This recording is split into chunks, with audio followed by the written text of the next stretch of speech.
Well, hey, everyone. Welcome to The Cult. This is a show that I stream Monday through Friday on YouTube, on X, the platform formerly known as Twitter, and on Rumble, where we talk about the cult of the left. And we do deep dives into the far left. I show you things that no one else on the internet is showing you. And isn't it funny? Isn't it funny? Now, listen, I'm not going to keep that intro the same with all the James Lindsay memes forever. I'm really not, if for no other reason than you guys are cranking out dozens and dozens of memes a day. Maybe not dozens, but you guys are cranking out at least like a dozen memes a day. So we're gonna have to switch it up. I am gonna do other stuff with that intro though. It's not all just gonna be anti-Lindsay memes forever. But it's nice for right now. I got other stuff to do. I can't make a new intro right now. But it's funny because yesterday I was talking about the fact that I was actually going to let this thing go with James. I really was. I was just going to let it go. I was going to focus on my stuff. That was always my plan. And then my audience started getting really pissed at James. And well, if James can placate his audience and James can pander to his audience, why can't I pander to mine? Because my audience right now is pissed off at James Lindsay. And the reason that my audience is pissed off at James Lindsay is that my audience, some of them for as many as 4 years, have been sitting with me almost every single day of the week to watch the far left. That's what we do on this show. We watch the far left. We watch the full form content. We don't watch libs of TikTok. That shit's not even real, yo. We don't watch the things from the influencer shows that are clipped out of context to make them seem as juicy and fear-mongery as possible. We actually sit here and watch the full form trainings from start to finish 6 days a week. And because of that, because my audience sits here and does that with me, they know what's going on. They know what's happening. They know what the left is saying. They know what the left is doing. They know how this stuff is showing up in the real world. And for the longest time, we weren't even paying attention to what James Lindsay was saying, which is a shame because a lot of us, me included, but many members of my audience, we were supporters of James. I used to love James. James taught me so much. I will never take it away from him. James was out there being this crazy, voice in the middle of the void for a long ass time. I used to listen to him. I even went to one of his in-person events. I donated money to him. I know many of my audience members did as well. But I stopped listening to him over 3 years ago because I was doing my own thing and I didn't want to be influenced by him. And everything that I had heard about James in the intervening 3 years came from my audience. They were like, Carlin, have you heard James is saying this? Or you heard James is saying that? Have you heard this? And every time I'd be like, no, I don't listen to him. And it wasn't any shade that I wasn't listening to him. It was that I did not want him to influence my perspective. And so I just stopped. And it wasn't even about him, really. I stopped listening to everyone. But my audience kept me informed because a lot of my audience will listen, used to listen to both me and James.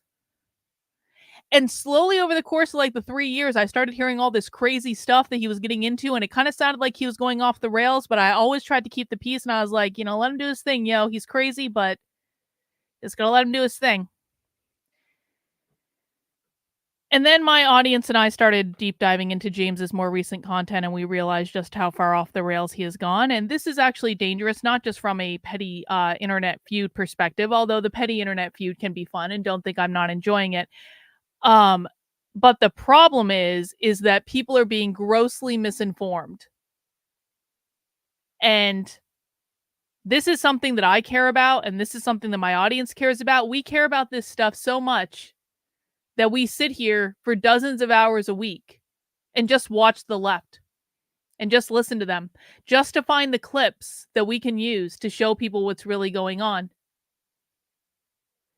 And recently waking up and starting to venture out into the content world again, it is shocking to me how out of touch the major influencers are.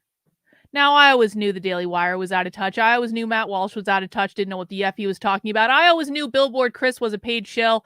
I always knew all of this stuff. But I always hoped that at least James was keeping things hinged into reality. I always knew Chris Rufo was becoming a politician, crafting his narrative. Believe me, he made that clear to me. In so many words. Which he's allowed to do, you know? He's allowed to do that.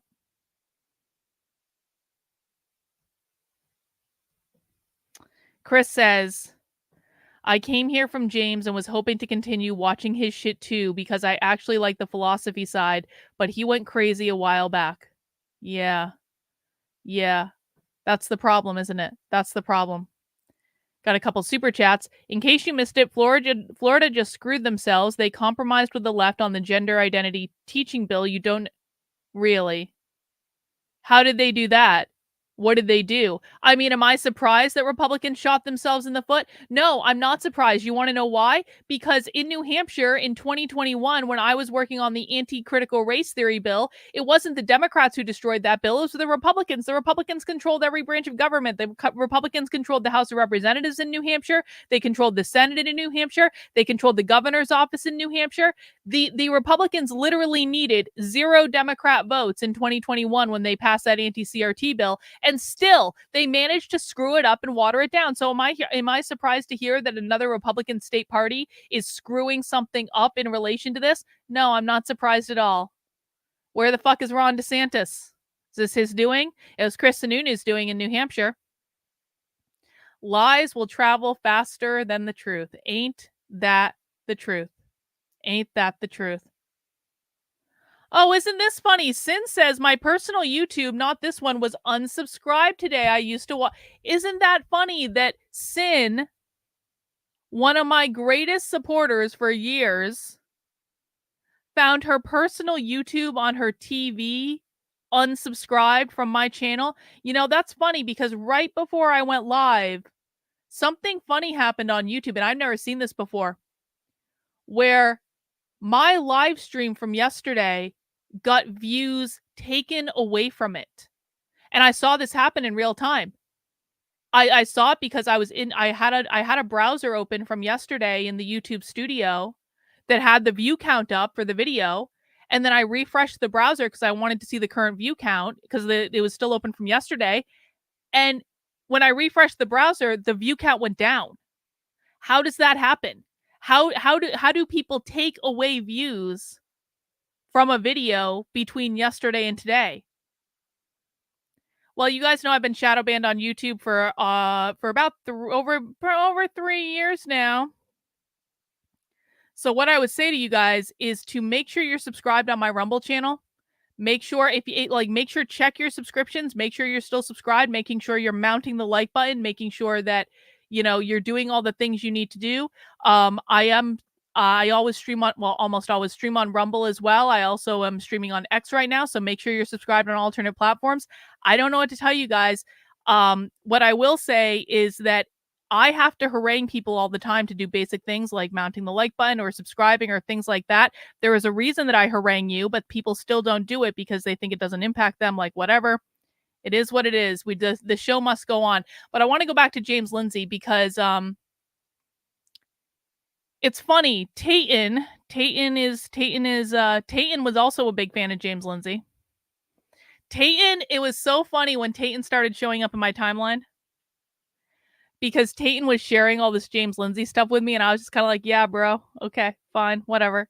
Like, people have to have their own journey, right? Like, I look at the journey right now that Elon Musk is taking on Twitter, where Elon Musk is like red pilling on Twitter, where it's like he thinks he's red pilled and then he finds a new level of hell and then he goes a step deeper.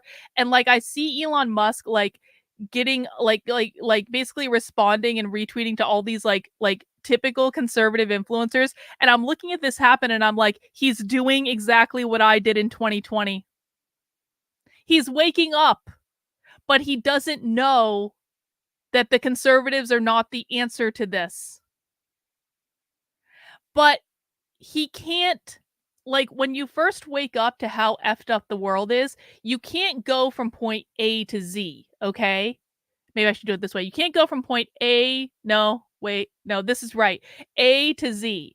You have to go from point A to B to C to D to E. We're at stage like, you know, we're at the end of the alphabet right now. We're like at stages X, Y, Z. Elon Musk is at stages A, B, and C, right? And so it's like you have to allow people to have their own journey of waking up, even though I want to grab him and shake him and be like, "No, Elon, you don't understand yet." But I had to go on that journey of waking up by myself. I had to work through it all. I know many of you have had to like work through it all in real time.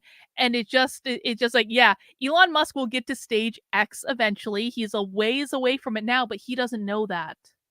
So we have to allow him the process of like, waking up. Anyway, I was thinking that when Tayton tagged me in this morning, or I mean, no, it's even this morning, it's like maybe an hour ago. So check this out. Check this out. I want to play you. Tayton, when was this podcast from? What was the date that this was from? Like, I want to play you a clip of James Lindsay just mystified at something. And I just want you guys to hear, this is where James Lindsay is at right now. And I'm not even gonna set this up for you guys, except to say that Tayton tagged me in this and said, "James, I know someone who can answer the question you're asking in this podcast that you claim no one can answer." So this podcast is from 9 months ago. Okay, maybe we should have listened to something a little bit more recent. Maybe, but I want you guys to listen to this. And I want you guys to tell me if you can answer the question that James is asking in this podcast. The educational paper, Drag Pedagogy, that's written by a drag queen and a trans educator who published this in a leading curriculum journal called Curriculum Inquiry. Here's what they argued for about drag queen story hours. This is what their paper says about the matter of queer education. They said, ultimately, the authors proposed that drag pedagogy, it means using drag queens as a teaching tool, provides a performative approach to queer pedagogy that is not simply about LGBT lives, but living queerly. See, it's not about LGBT lives. They even have an entire section in the paper where they say it's not actually about generating empathy for LGBT kids. They say that's not what it's about. It's about a performative approach to living queerly. You learn to perform queer so that you can live queer, but living queerly means doing politics as a way of living. The authors elaborate upon this notion of living queerly by stating, quote, "It may be that Drag Queen Story Hour is, quote unquote, family friendly in the sense that it is accessible and inviting to families with children, but it is less a sanitizing force than it is a preparatory introduction to alternate modes of kinship." Let me just pause on those words, because I've had a number of opportunities in my professional life so far where people have said that I was a bad person for saying okay groomer or calling out this thing as a grooming facility or groomer schools or whatever else. And I struggle to find a better word than queer education is a preparatory introduction to alternate modes of kinship. What does that mean, where kinship is defined in terms of living queerly? If I can't use the word groomer for that, what word should I use? I've yet to find anybody who can answer that question. I just want to play that last little bit again. James is claiming that he can't find anyone to answer the question of how he can describe what it means to have alternative modes of kinship. Let's just listen again. Queer education is a preparatory introduction to alternate modes of kinship. What does that mean, where kinship is defined in terms of living queerly? If I can't use the word groomer for that, what word should I use? I've yet to find anybody who can answer that question. I haven't found a single. The problem is, James believes that living queerly is about sex. This is why he's using the term groomer. Is what he's talking about right now about sex? Is alternative modes of kinship? Is that about sex? Let's listen. I'm just going to go back a little bit more. Of opportunities in my professional life so far where people have said that I was a bad person for saying okay groomer or calling out this thing as a grooming facility or groomer schools or whatever else. And I struggle to find a better word than queer education is a preparatory introduction to alternate modes of kinship. What does that mean? Where kinship is defined in terms of living queerly. If I can't use the word groomer for that, what word should I use? I've yet to find anybody who can answer that question. I haven't found. You have yet to find anybody who can answer that question. Now, if this was 9 months ago, that would have been in July of last year, July or August of last year. Am I right about that? So what was I doing in July or August last year? I had already amassed the largest library of abolish the family content on the internet. I was still sending James clips in DMs. It wasn't as though James was following me. It wasn't as though James was unaware or disconnected from what I was doing 9 months ago. It wasn't as though I didn't have the largest library of abolish the family leftist content, like far left training videos on the damn internet already at that point, because we binged a lot of it at the beginning of the year last year. And yet James is saying that he couldn't find anyone to answer the question of, like, how do you describe like alternative forms of kinship? James, this isn't about sex. This is about abolishing the nuclear family. That is what they're talking about. This has nothing to do with grooming. This has to do with abolishing the nuclear family. He is talking about abolishing the nuclear family and replacing it with the family of choice. My audience knows that because we've been watching abolish the family content since actually before September of 2022. James wants to pretend this doesn't exist. James wants to pretend there's no one on the internet that can explain this. I have an entire audience of people who can explain this, James. This is the breaking of the normative nuclear family. This is about the chosen family, aka collective care that goes against the nuclear bourgeois family. This has nothing to do with LGBT. This is about abolishing capitalism because the far left believes that the nuclear family upholds capitalism because of social reproduction theory, which literally says that the nuclear family is the means of production of capitalism because it says that social systems will be reproduced until they're disrupted. So what do they need to do? What do queer Marxists need to do? They need to abolish the gender binary, which will disrupt the nuclear family, which will disrupt capitalism. That's what this is about. Anyone who has listened to the far left knows what this is about. It's infuriating. It's infuriating. He put this out 9 months ago when I was still in his DMs trying to send him this, trying to tell him what was going on, trying to show him, trying to get him to show other people, and he didn't want to fucking listen. Communism is about attacking the nuclear family and the gender binary and therefore destroying capitalism. James should be calling these folks communists all day. And yet what he's actually doing is going on the internet and going, I just don't know anyone that can answer this question. It is impossible. They must be all groomers. It must be a Gnostic sex cult. It can't have to do with anything else. It has to be a Gnostic sex cult, okay? By the time James made this podcast, we had already covered this and had moved on to other things, and we still come back to it all the effing time. We just did Abolish the Family last week for Socialism Saturday. It was a great effing episode. For 2 years, we've known this, James. Where the fuck were you?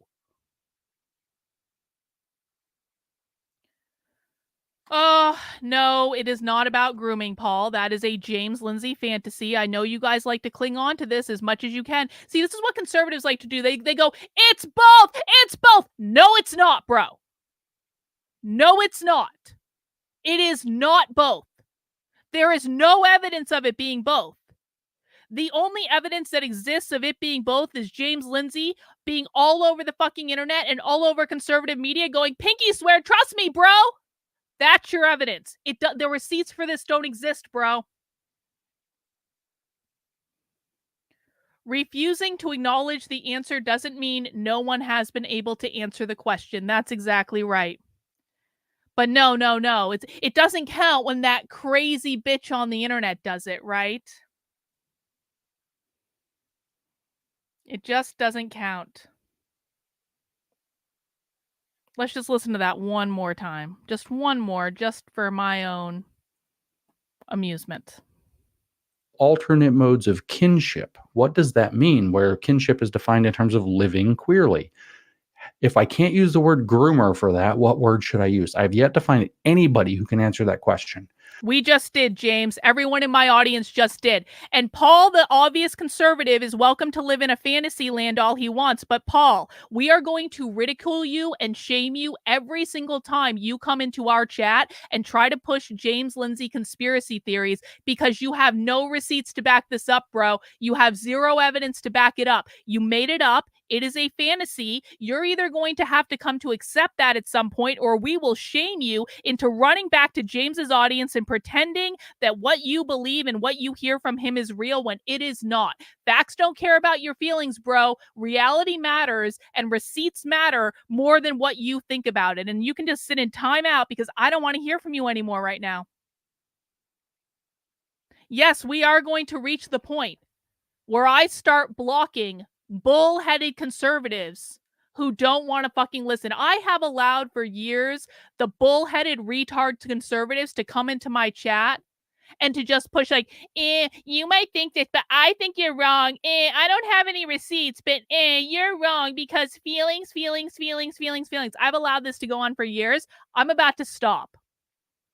As much as I would like more people to be consuming this content to know what's actually going on in the world, not the fantasy that James Lindsay tries to sell people, as much as I would like that, what I will not tolerate is the coddling of bullshit conservative fantasies that I have to do in order to keep conservatives happy so they don't get caught up all in their feelings and start crying in my chat when I tell them no. That is a price I am not willing to pay. I am perfectly fine with my audience being small, being niche, being focused, being people that actually care about the truth, not the whiny conservatives who just want to hear their talking points over and over and over again. But I am sick and tired of the, we swear it's true, trust us, pinky swear, bro. We don't have a single receipt to back this up, but we're going to whine and complain all day long and get it all in our feelings every time someone tells us no.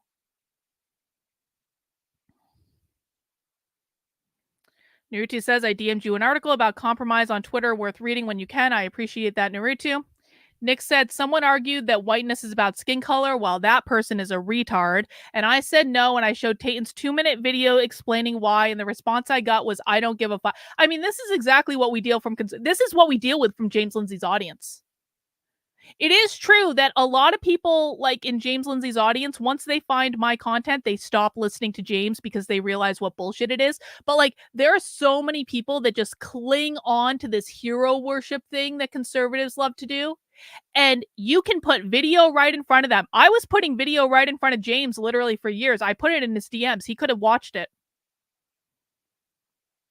Chose not to. James Lindsay's best friend, Logan Lansing, had video in his DMs, had video in his replies showing far leftist saying what they're doing, and it contradicts what Logan Lansing put in his book. And so what did he do? Instead of grappling with the video like an intellectually honest person, he just blocked me, which is fine. I don't want to deal with intellectually dishonest people. But this is generally the attitude that we get from conservatives, and I'm not doing it anymore. If you are unwilling to live in reality, conservatives, you can fly off into fantasy land. And then when the state starts taking away your kids because you refuse to transition them, I am going to laugh. That's how I feel about it. And some people might say that's cruel, but I have been trying to warn people for literally years. I have been showing video after video after video after video. You never have to take my word for it, man. You can watch the video for yourself.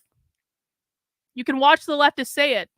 They don't hide it. Once you know how to speak their language, it is very, very clear. But no, conservatives want to cling on to this fantasy because the influencers are saying the talking points that they want to hear and the talking points that make them feel good and that make them feel morally superior. If they want to live in fantasy land, if they want to ignore what's going on, I am going to laugh when they get their kids taken away. And they'll say, why didn't anyone tell us? I did. I did. I did tell you. I told you, and I showed you, and I gave you evidence, and I gave you all the people who were doing it, and I told you how they were doing it, and I showed you video of them talking about how they were doing it, and I did this over and over and over and over and over and over and over and over and over again 6 days a week for years, and you didn't listen because it was more important to you to suck the cock of your favorite fucking influencer who was telling you all the sweet nothings that you just love to hear. And when we showed you video, you said, I don't give a fuck. You're fat and ugly. Ew. That's literally the response that I get. So when you get your kids taken away, and when you're all upset about that, and when you lose them to the gender cult, and when they get sucked into a far left ideology and they go, fuck you, mom and dad, I've got my chosen family now, and you never talk to your kids again and you lose them because you didn't listen, I will laugh and I'll say, it serves you right. Your actions caused this. You could have stopped it. You could have stopped it at any time. All you had to do was put on your big boy and girl pants and listen to what was going on and be more focused on that than you were on my weight or my haircut or whatever, or my tone of voice or whatever you don't like about me on any given day. But no, you chose not to do that because you're a baby, and now you get what you fucking deserve. And in November, when Donald Trump gets defeated, and yeah, he ain't gonna win, guys, and even if he does, he's not changing anything anyway, but there is no way that Donald Trump is winning in November. And when he gets defeated and you guys are going, election fraud, election fraud, election fraud, election fraud, election fraud, I'm going to go, I told you so, mother effers. I told you so, mother effers. Why didn't you listen?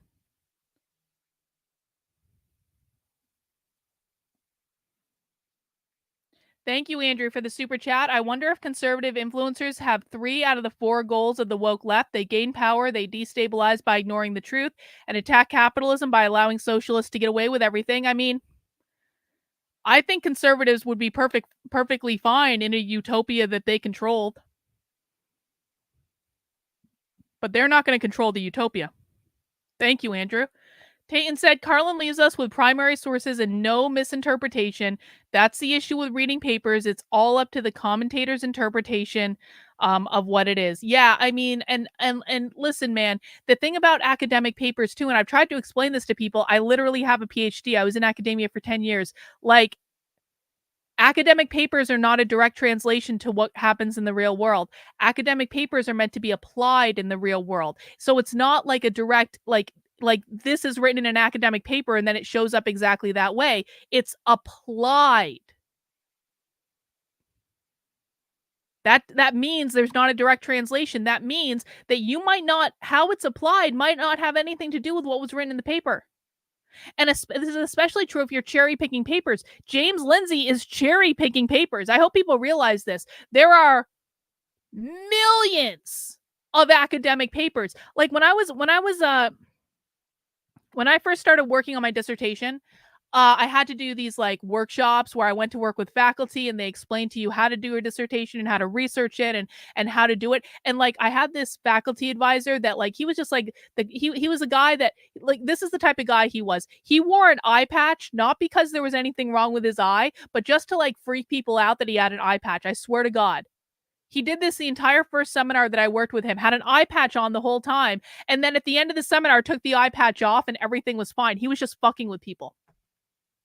So he said to us, he was like, all you need to do is to find one paper to justify what you want to do.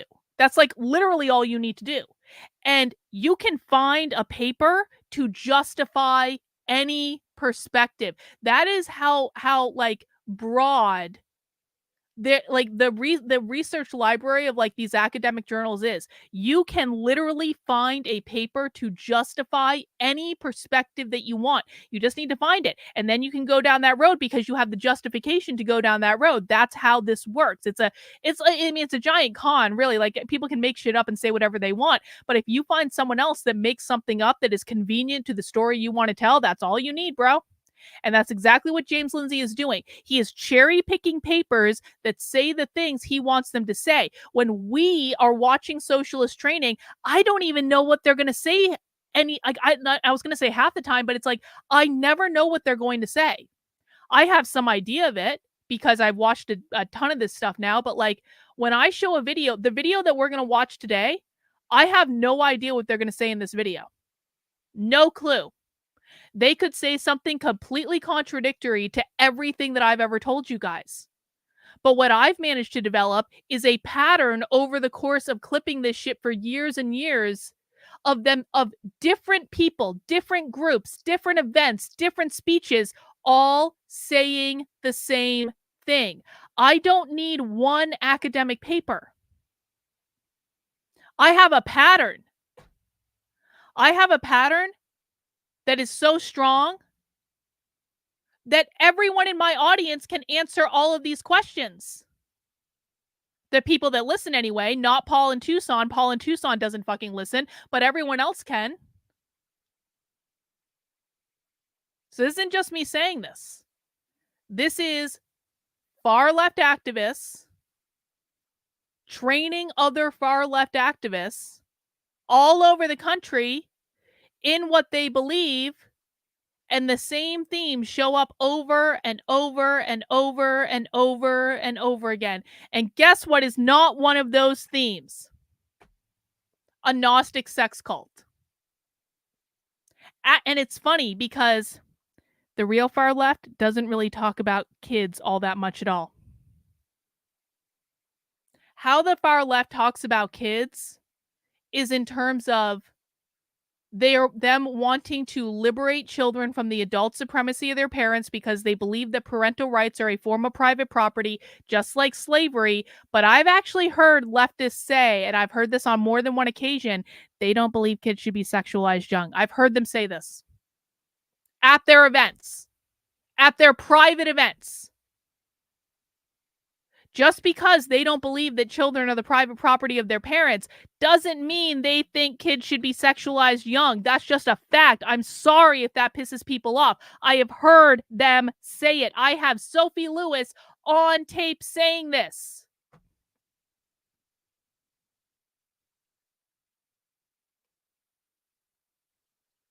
They have this crazy idea that children are but little adults that can make all their own decisions. That doesn't mean they necessarily believe that kids should be sexualized.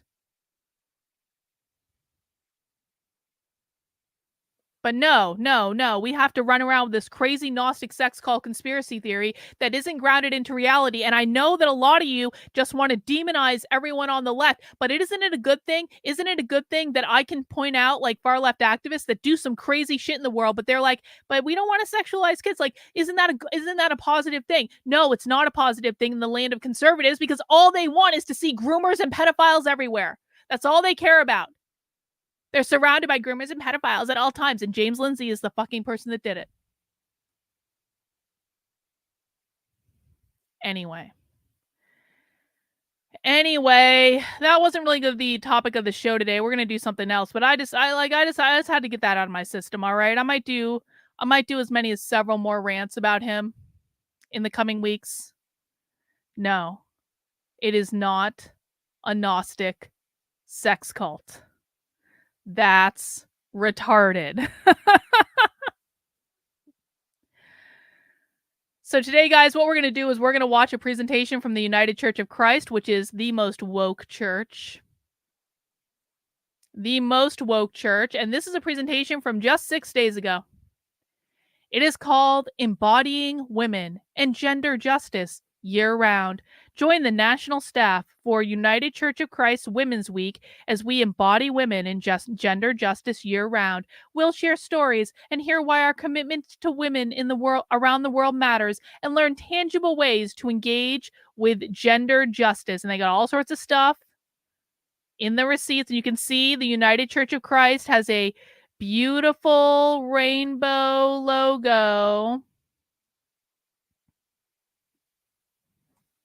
The only Gnostic in this equation is literally James Lindsay. James Lindsay is the one with the hidden knowledge that he is the only one that can access, because ain't no one on the left doing anything around a Gnostic sex cult. Sorry.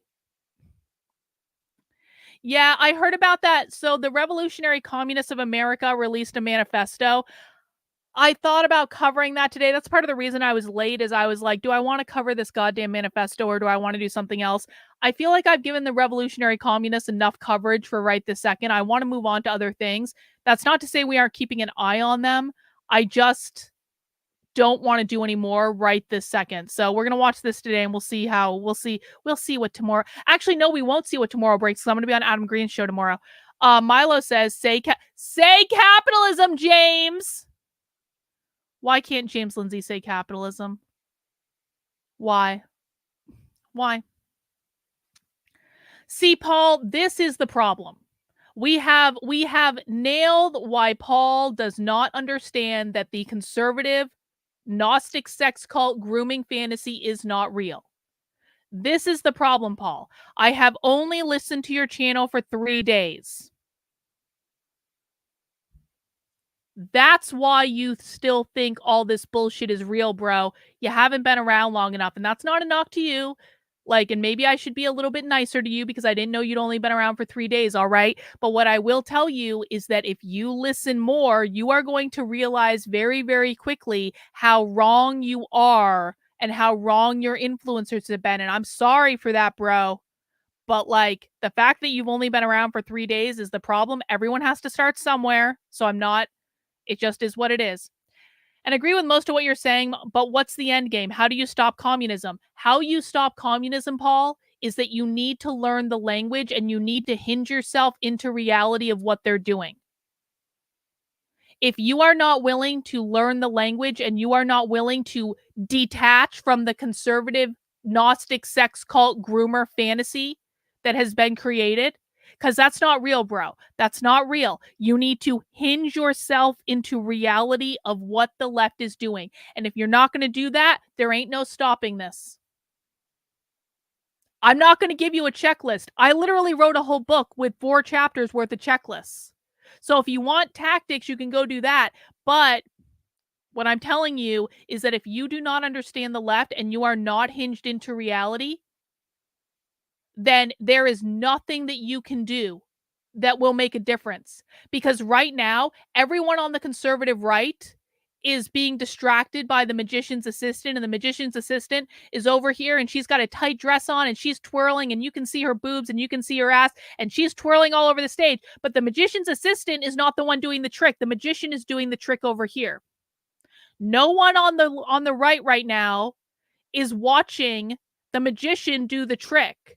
They're watching the magician's assistant because she's sparkly and twirly and blonde and thin and she has big tits and she's twirling around the stage and just being the distraction that the magician needs her to be. Well, the magician's performing the trick over here. Grooming is the magician's assistant. Book bans is the magician's assistant. The Gnostic sex cult is the magician's assistant. And I'm really sorry that your influencers have lied to you and they focused in on the sparkly, glitterly, thin, twirly thing with big tits. I really am. I'm very sorry they got you looking over here, but we need to get you looking over here. And if you're not willing to look over here, there is nothing you can do to solve the problem that the magician is creating over here, because this is where the left is right now. They're not over here. This is a fantasy. This is real.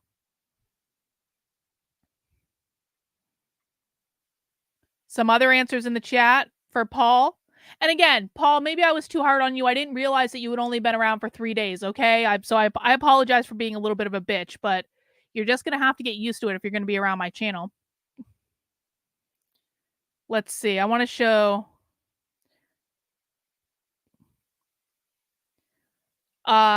the point is to learn what's happening for our own survival, as everything is mostly effed. The point here is to know your enemy. You have to unlearn what you've learned. And this is so hard. And listen, I had to go through this as well. I did this live on the internet. My audience has had to go through this. So many of us have had to unlearn what we were taught by people that we trusted to steer us right. You can start at the back catalog of Socialism Saturday. I don't know if I would start at the back catalog of Socialism Saturday. I might start with the recent episodes and work my way back because we were all learning on Socialism Saturday, but I do have an extensive back catalog. Chad says, Paul, you're getting the Bobby Knight treatment right now. Don't take it personal. You're getting coached up. That's right. I'm the Bobby fucking Knight of teaching people about the left. You can hate me all you want. I don't really care. But you will learn. You will learn. Prometheus says, Paul, watch Carlin's How to Speak Social. Oh, this is a great suggestion. So, Paul, what I need you to do, go over to my Substack, which is Carlin, KARLYN.substack.com. Go to this section called How to Speak Socialist at the very top. And at the very top of that, you're going to find this class, which is the How to Speak Socialist on-demand training. Let me just pop the link in the chat right there. And this is literally a 2-hour video that breaks all this down. We're going to be doing level 2 very soon. I'm going to be launching the level 2 class, so keep an eye out for that. But this is your introduction. So head over to the Substack. This is all freely available to you right now. Spend 2 hours watching the class. I appreciate it. Reagan says,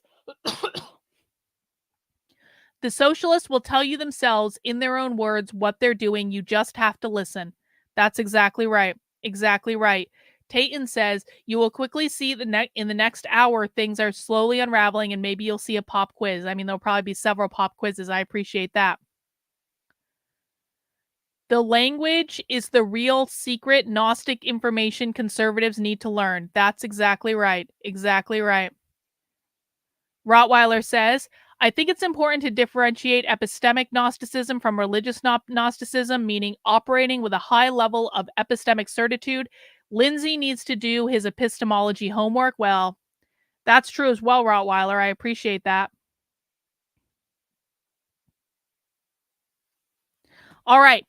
So what we're going to do today is we're going to watch that United Church of Christ video. Before we get into that, I just want to remind everyone to subscribe to my Substack, which is Carlin, KARLYN.substack.com. I'm going to be getting some clips up from that women's psychology conference that we infiltrated over the weekend. I got a bunch of other clips I want to put up there as well. I've got a busy week this week. Tomorrow, we are not going to be doing a 5 p.m. stream on this channel. I'm going to be over on Adam Green's channel. And you can find him on Odyssey and Rumble under No More News. It's going to be a great talk. Pay attention to my Twitter. I'll tweet out the link. I'll post it on the YouTube and all that stuff. So you guys can come and join us at 5 p.m. He wants to talk to me about all this commie stuff that we've been doing. And I really enjoyed my talk with him. And I hope that we have a great chat tomorrow. I know that he's feeling a little under the weather. So if everyone can just send Adam Green like positive healing vibes, I think that would be really nice. And I will be on his channel tomorrow at 5 p.m. I will not be streaming on Friday or Saturday this week because I have a super secret undercover project that I'm doing.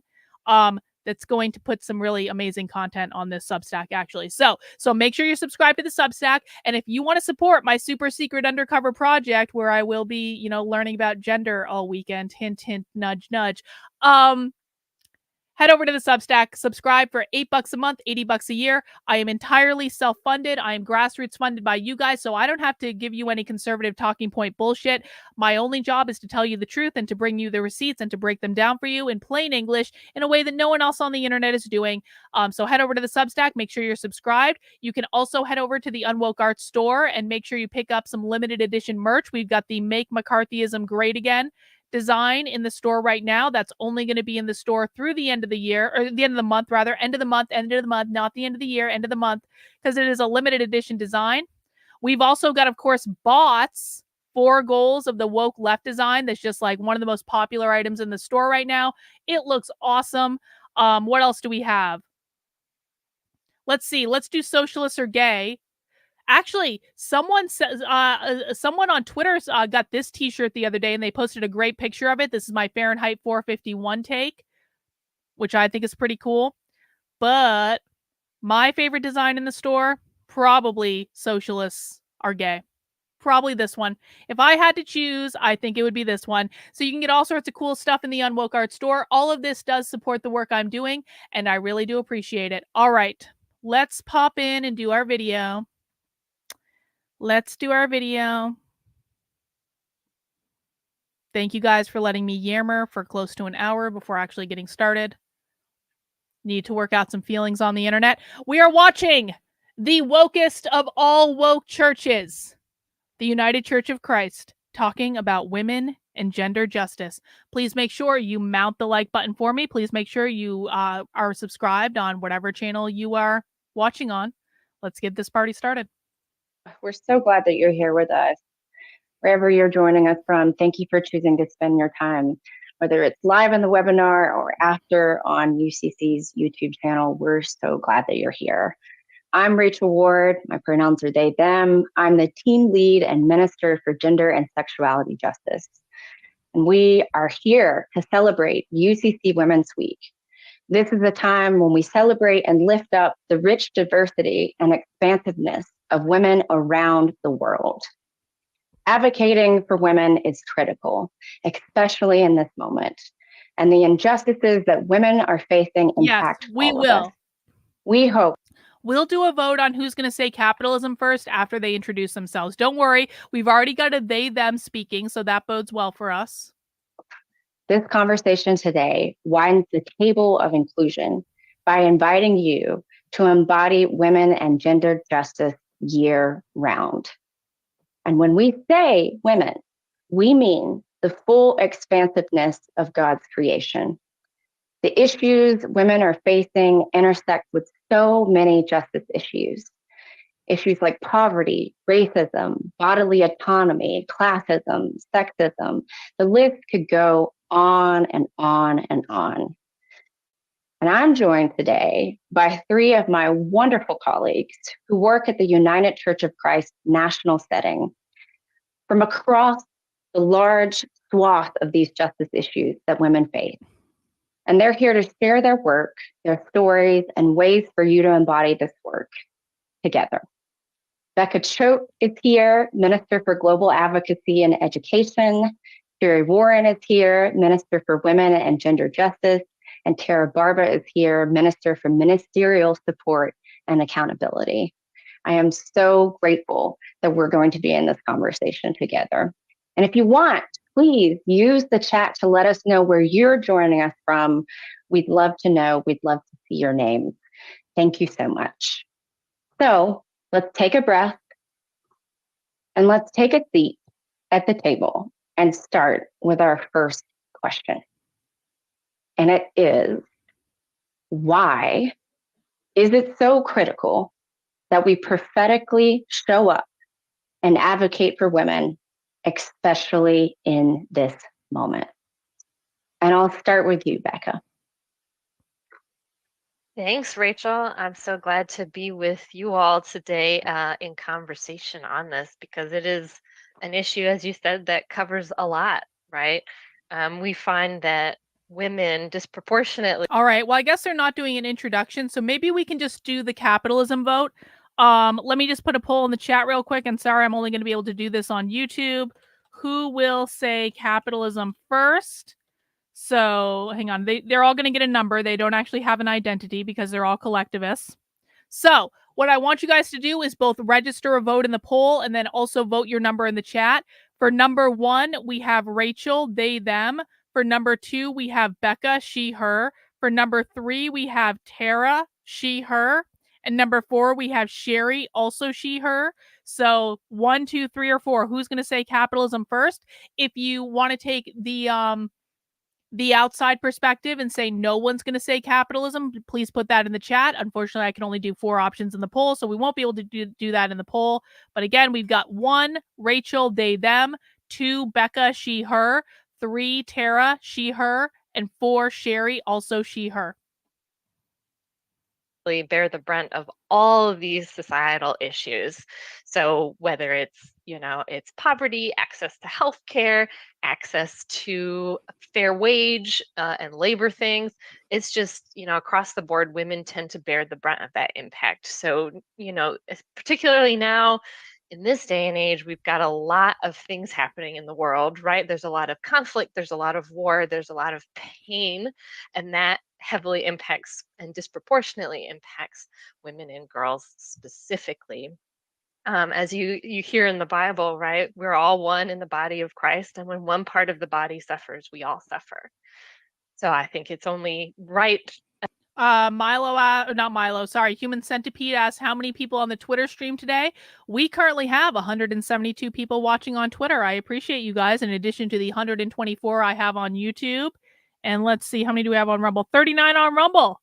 So welcome, regardless of whether you're watching on YouTube, on X, on Rumble. I appreciate all of you. Please make sure you are all subscribed on whatever platform you're watching on.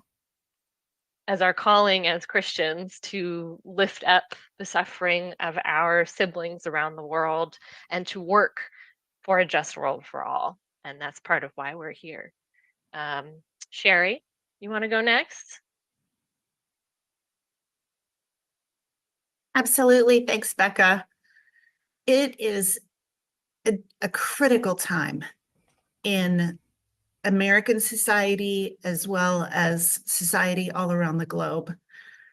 People who are already pushed to the margins are being oppressed, and bodies are being legislated at a rate that I have never seen before. I don't know if our governments have ever seen this much legislation trying to tell people how to control their bodies, what they can do with their bodies, how to live within those bodies. And if the UCC doesn't stand up for folks that are continuing to be pushed to the edges, who will? We are absolutely called by our progressive faith to stand with and for folks whose bodies are not counted. When we are all made in the image of God, we all count. And I'm here to help make sure that every single one of us gets counted.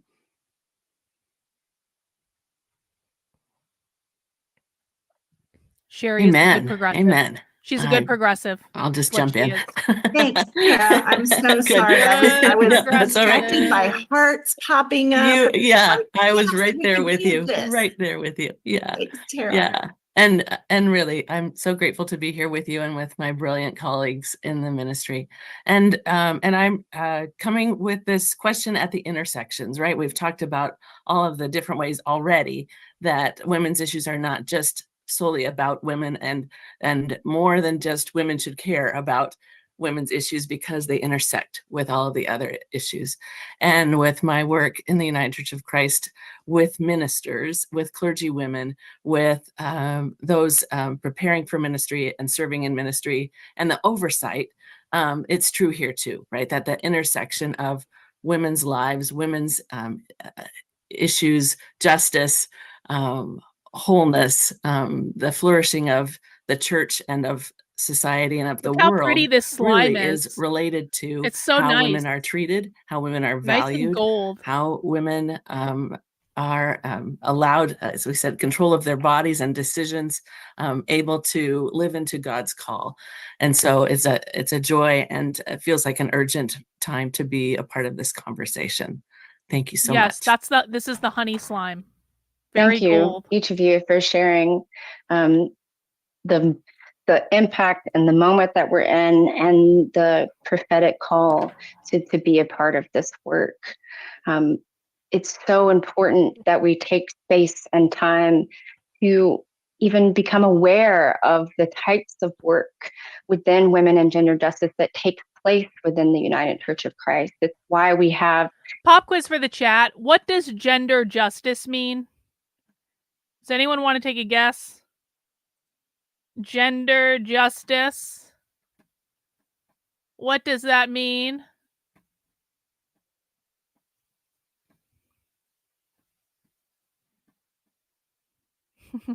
Well, you guys are answering that. I just want to acknowledge S. Stinger over on Rumble. Sorry, I didn't see this earlier. S. Stinger on Rumble says, woke up at 2 a.m. last night with the memory of your voice repeating dominatrix style. Say it, James! Say capitalism, James! Say it, James! Capitalism, James!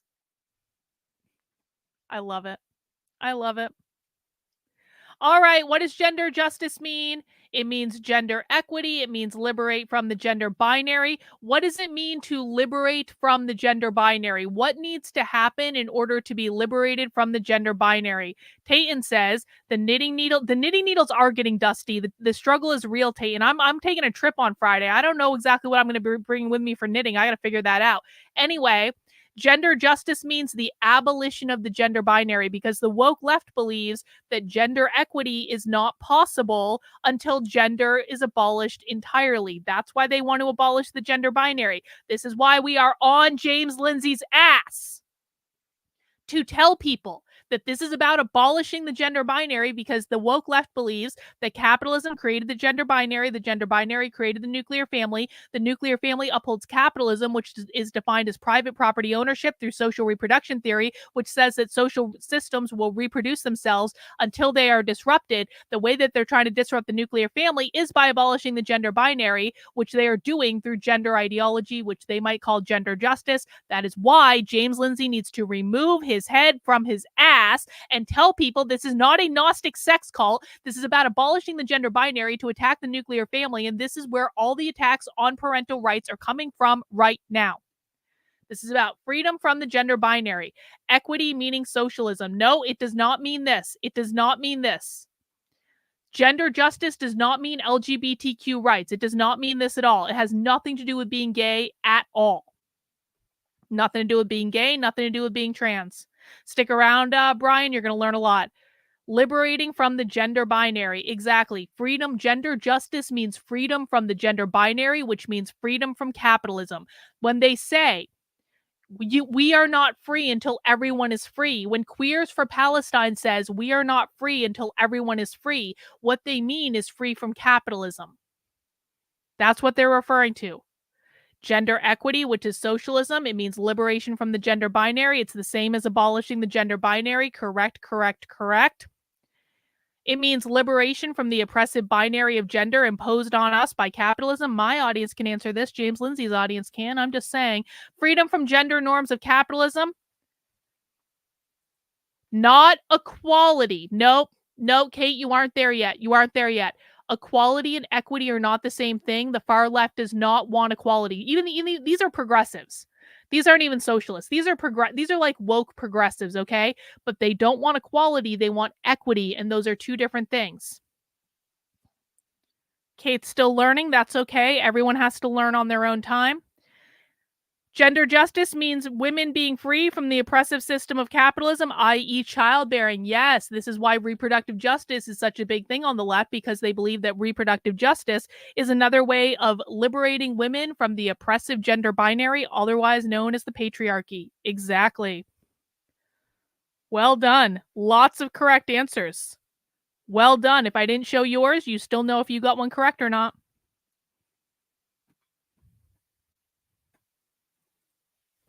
Karen, Sherry, and Becca here with us today so that maybe you all are learning. Hang on.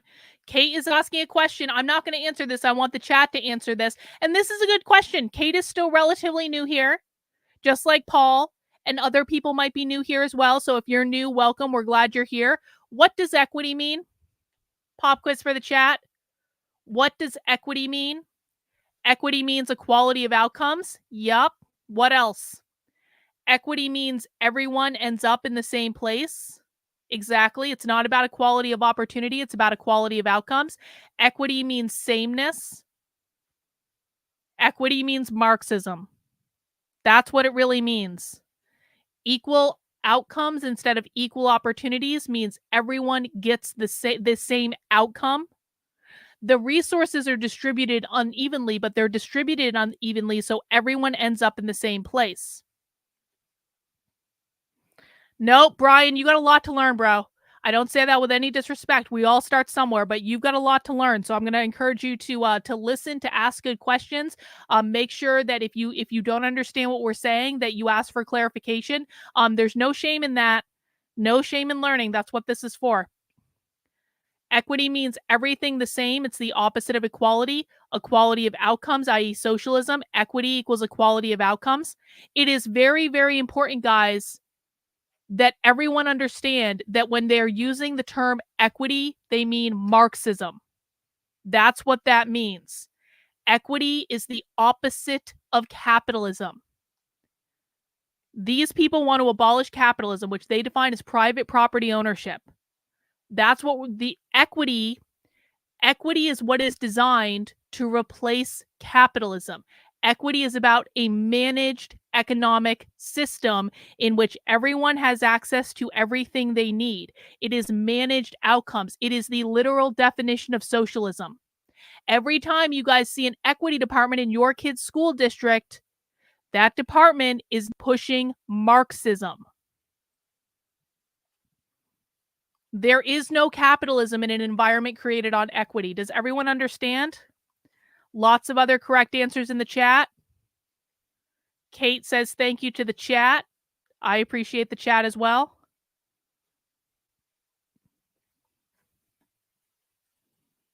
New initiatives and new advocacy angles that you can participate in. For me personally, to uplift the critical moment and the propheticness of showing up and advocating for women is really, you all touched on it so beautifully, which is what I love about the spirit and what I love about being in dialogue with my brilliant colleagues. It is every single breath that we take can be utilized in those one-on-one conversations, in those small conversations that we have after Sunday in church, with our women's group, in our Bible studies, in the grocery store. We could take 5 seconds longer to share with folks why we care about certain issues and ways to get involved. You will absolutely change lives, and you will absolutely save lives. And that's the prophetic nature of saying yes to advocacy. And it doesn't have to be some massive movement piece where you have to get a lot of people together. Honestly, it can really take place in that one conversation. Do you guys see her arms? Pay attention to number one's arms. Because remember, I'm not suggesting that everyone who has black line tattoos are socialists, but an awful lot of socialists have bad black line tattoos. It's a cultural thing. I don't understand it, but it's something that you can use as an indicator. So pay attention to number one's arms when she lifts them up. I'll go back just a couple seconds so you can see. She's got tattoos all over her arms, and I'm not judging. Listen, I'm not judging tattoos. I'm just saying this is a specific socialist thing. You have to get a lot of people together. Honestly, it can really take place in that one conversation. You chose to stay in a little bit longer. That's where the prophetic nature of Holy Spirit and the movement takes place, and something else will ripple from it. Guaranteed, promise. We've all seen it. And so we want to invite you into it because we can do this prophetic work together. So thank you, all of you, for sharing your personal whys and entry points. Now I kind of want to get into a little bit deeper so that you all can hear about the different ways that we engage this work. So I want to talk about the different intersections of these issues that women face and how you see that show up in your work, the moments that stick out to you. Hang on. Brian has a good question. We're all going to take it easy on Brian because he's new. How do you justify equity at the same time promoting a victim hierarchy? Brian, the victim hierarchy is a myth. That's not real. In fact, the left doesn't want hierarchy at all. The left wants a completely flat system. They want to abolish all hierarchy. What you're seeing as the victim hierarchy is called the progressive stack, or I used to call it the woke oppression hierarchy. That's what I call it in my first book. But basically what they're doing is, in order to achieve the non-hierarchical state, they elevate voices from oppressed communities. So what they think they're doing is, there's already a hierarchy that exists, right? So if you say I don't want to use white or black, okay? So let me say, trans people are at the top of the oppression hierarchy, right? So you have trans people and you have cis people, right? Actually, let me reverse that. Strike that, reverse it. What the left believes is that cisgendered people, not trans people, are at the top of the current societal hierarchy. They believe that trans people are oppressed. They believe that cis people are the bourgeois, the owners of the power structure, whereas trans people are the oppressed proletarians, right? What they're doing with the progressive stack is they're trying to eliminate the hierarchy. That's what they're doing. So they're not reinforcing a victim hierarchy. That is a conservative perspective, and I understand why you have that perspective based on how it's presented from different influencers. But really, what they're trying to do is level out so that everyone is the same. Does that make sense? Let us know. Women empowering women, and also the advocacy taking place against these injustices and seeing justice through. So in the order that we started with, I'm going to start with Becca. I'd love for you to touch on these issues that overlap in your work when it comes to poverty, and how you've seen this work show up, how you've seen people say yes, and the care and the partnerships that we've formed together. Yeah. Yeah, so poverty is one of those big issues. I don't recognize you, octogenarian, so I'm going to assume you're relatively new as well, but this is a point I want to comment on. Can't help but notice how empty and devoid of substance this is. They haven't really said anything. Yeah, they do that a lot. They do that a lot. But in between that, they will say the quiet part out loud, but you're not wrong. This is what they do a lot. But it's important that you listen to this, because listening to this and understanding how they interact with each other in the real world will help you to identify it when it's coming up, and it will teach you the language that they're using. They love a good word salad. Issues that feels immense and Just feels wait and really listen. difficult, Just wait. particularly when you are the person in that situation and you don't have enough money to do all of the things that you need to do, and it can just feel stressful and traumatic and overwhelming. And poverty exists in every single part of the world. It's here in the United States, it's in North America, in Canada, it's in the places we think of as the underdeveloped or developing parts of the world. That's, when you think of poverty, that tends to be the image that people have in their minds, is of, oh, it's not here, it's in another country. But that's not true. It is here as well. So when you are thinking about poverty, I encourage you to have that broader global picture in your brain, but also don't forget the people that live next door to you, right? Your actual neighbors, in your neighborhood around you, but in the broader sense of neighbor as well. And so I want to share a little bit about some of the global work in particular, because I work a lot with our global partners around global advocacy. And so there are a lot of partners in every single region of the world in which we have partners that are doing things around what we're calling these days women's empowerment.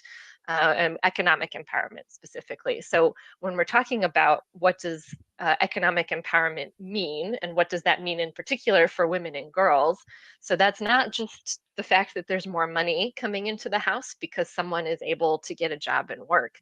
It also means that person has more, probably more education, or at least more knowledge around various pieces of life. They're more, they have more confidence to be out there and to put themselves out there, right? So, women are less likely to be abused when they have some feeling of control over their life. When they have a job, when they have outside income, they're less likely to stay with someone who is abusing them because they have that independent means to leave. So there's that piece of it, but there's also excuse me, when a family has more money, they can send all of their children to school, not just their boy children, which tends to be what happens in a lot of. What are they talking about right now?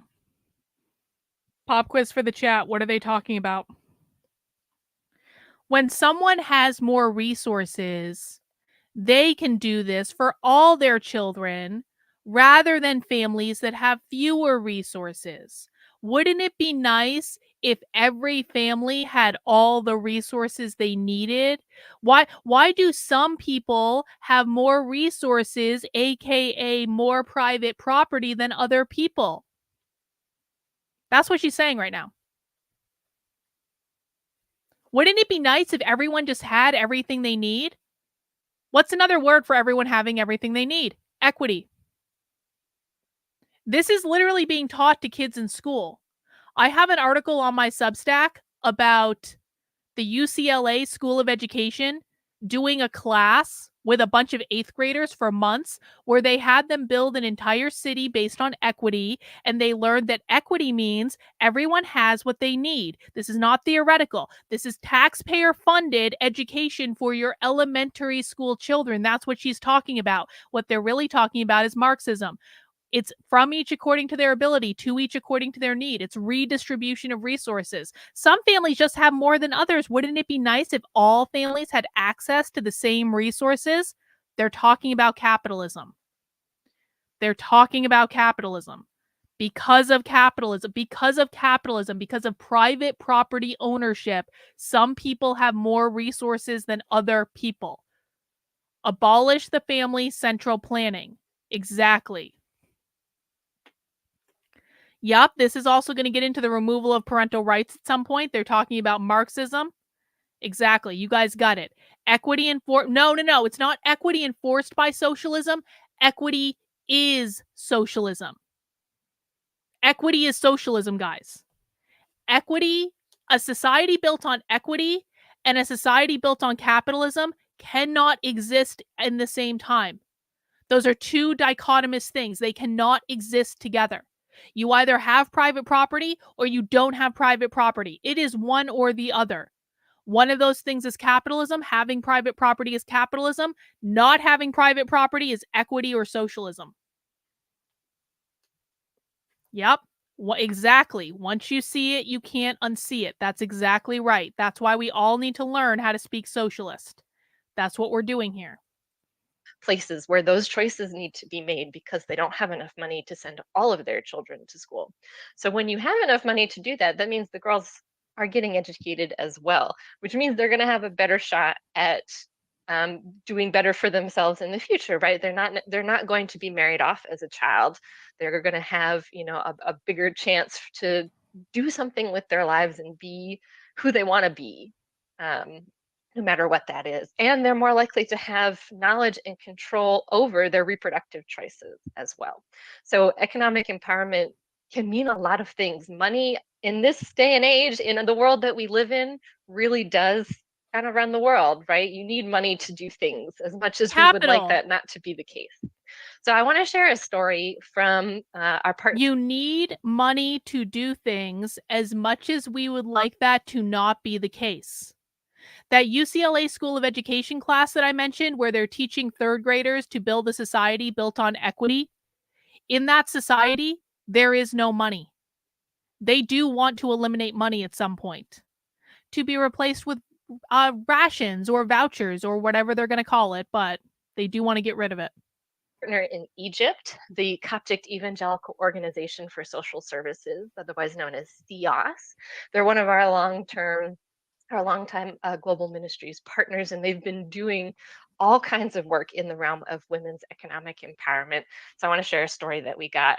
It's been a couple of years now, but I think it's still relevant. So we're going to call this woman Miriam. That's not her real name, but she is married. She lives in Cairo, in one of the slums of Cairo. She's married to a man who's from Sudan, so he does not have Egyptian nationality, and they have 2 daughters.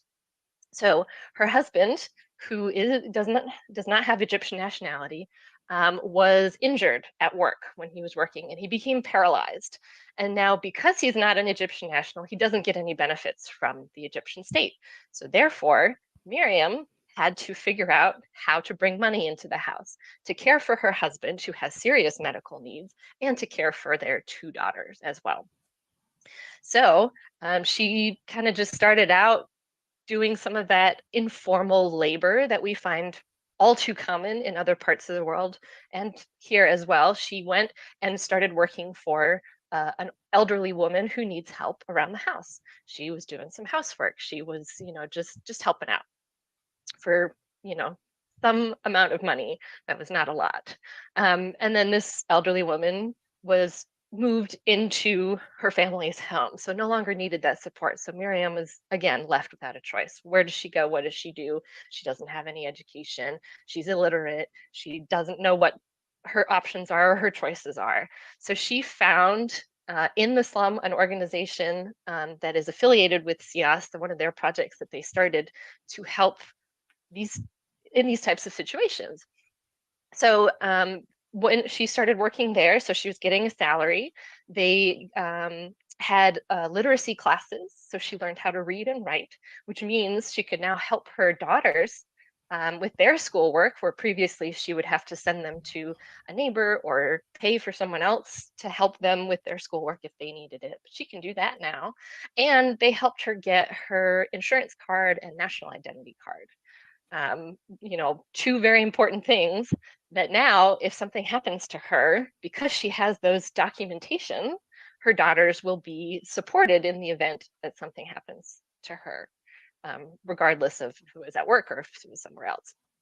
And also, this organization provided training, some vocational training. So she learned how to sew, learned how to use a sewing machine. So now, she was also loaned some money by SIAS to go buy a sewing machine for herself. So now she's paying back that loan, but also it's at a reasonable rate. Of course, it's not an extortionate loan like you might see in some places, including the United States. But she is now able to work from home, so she can care for her husband, she can care for her children at home, and earn some money and make sure that she's helping provide for her family. So it's just a simple thing, right? A sewing machine can make all the difference in the life of somebody, in someone's life. And learning how to read and write can make all the difference. She's a progressive, by the way. She's not a socialist. She's a progressive. She's not even a true believer. From the government. She's a utility progressive that she was entitled to. So it's these types of programs. So that's one specific kind of program, but again, our partners are covering all these types of other intersecting issues.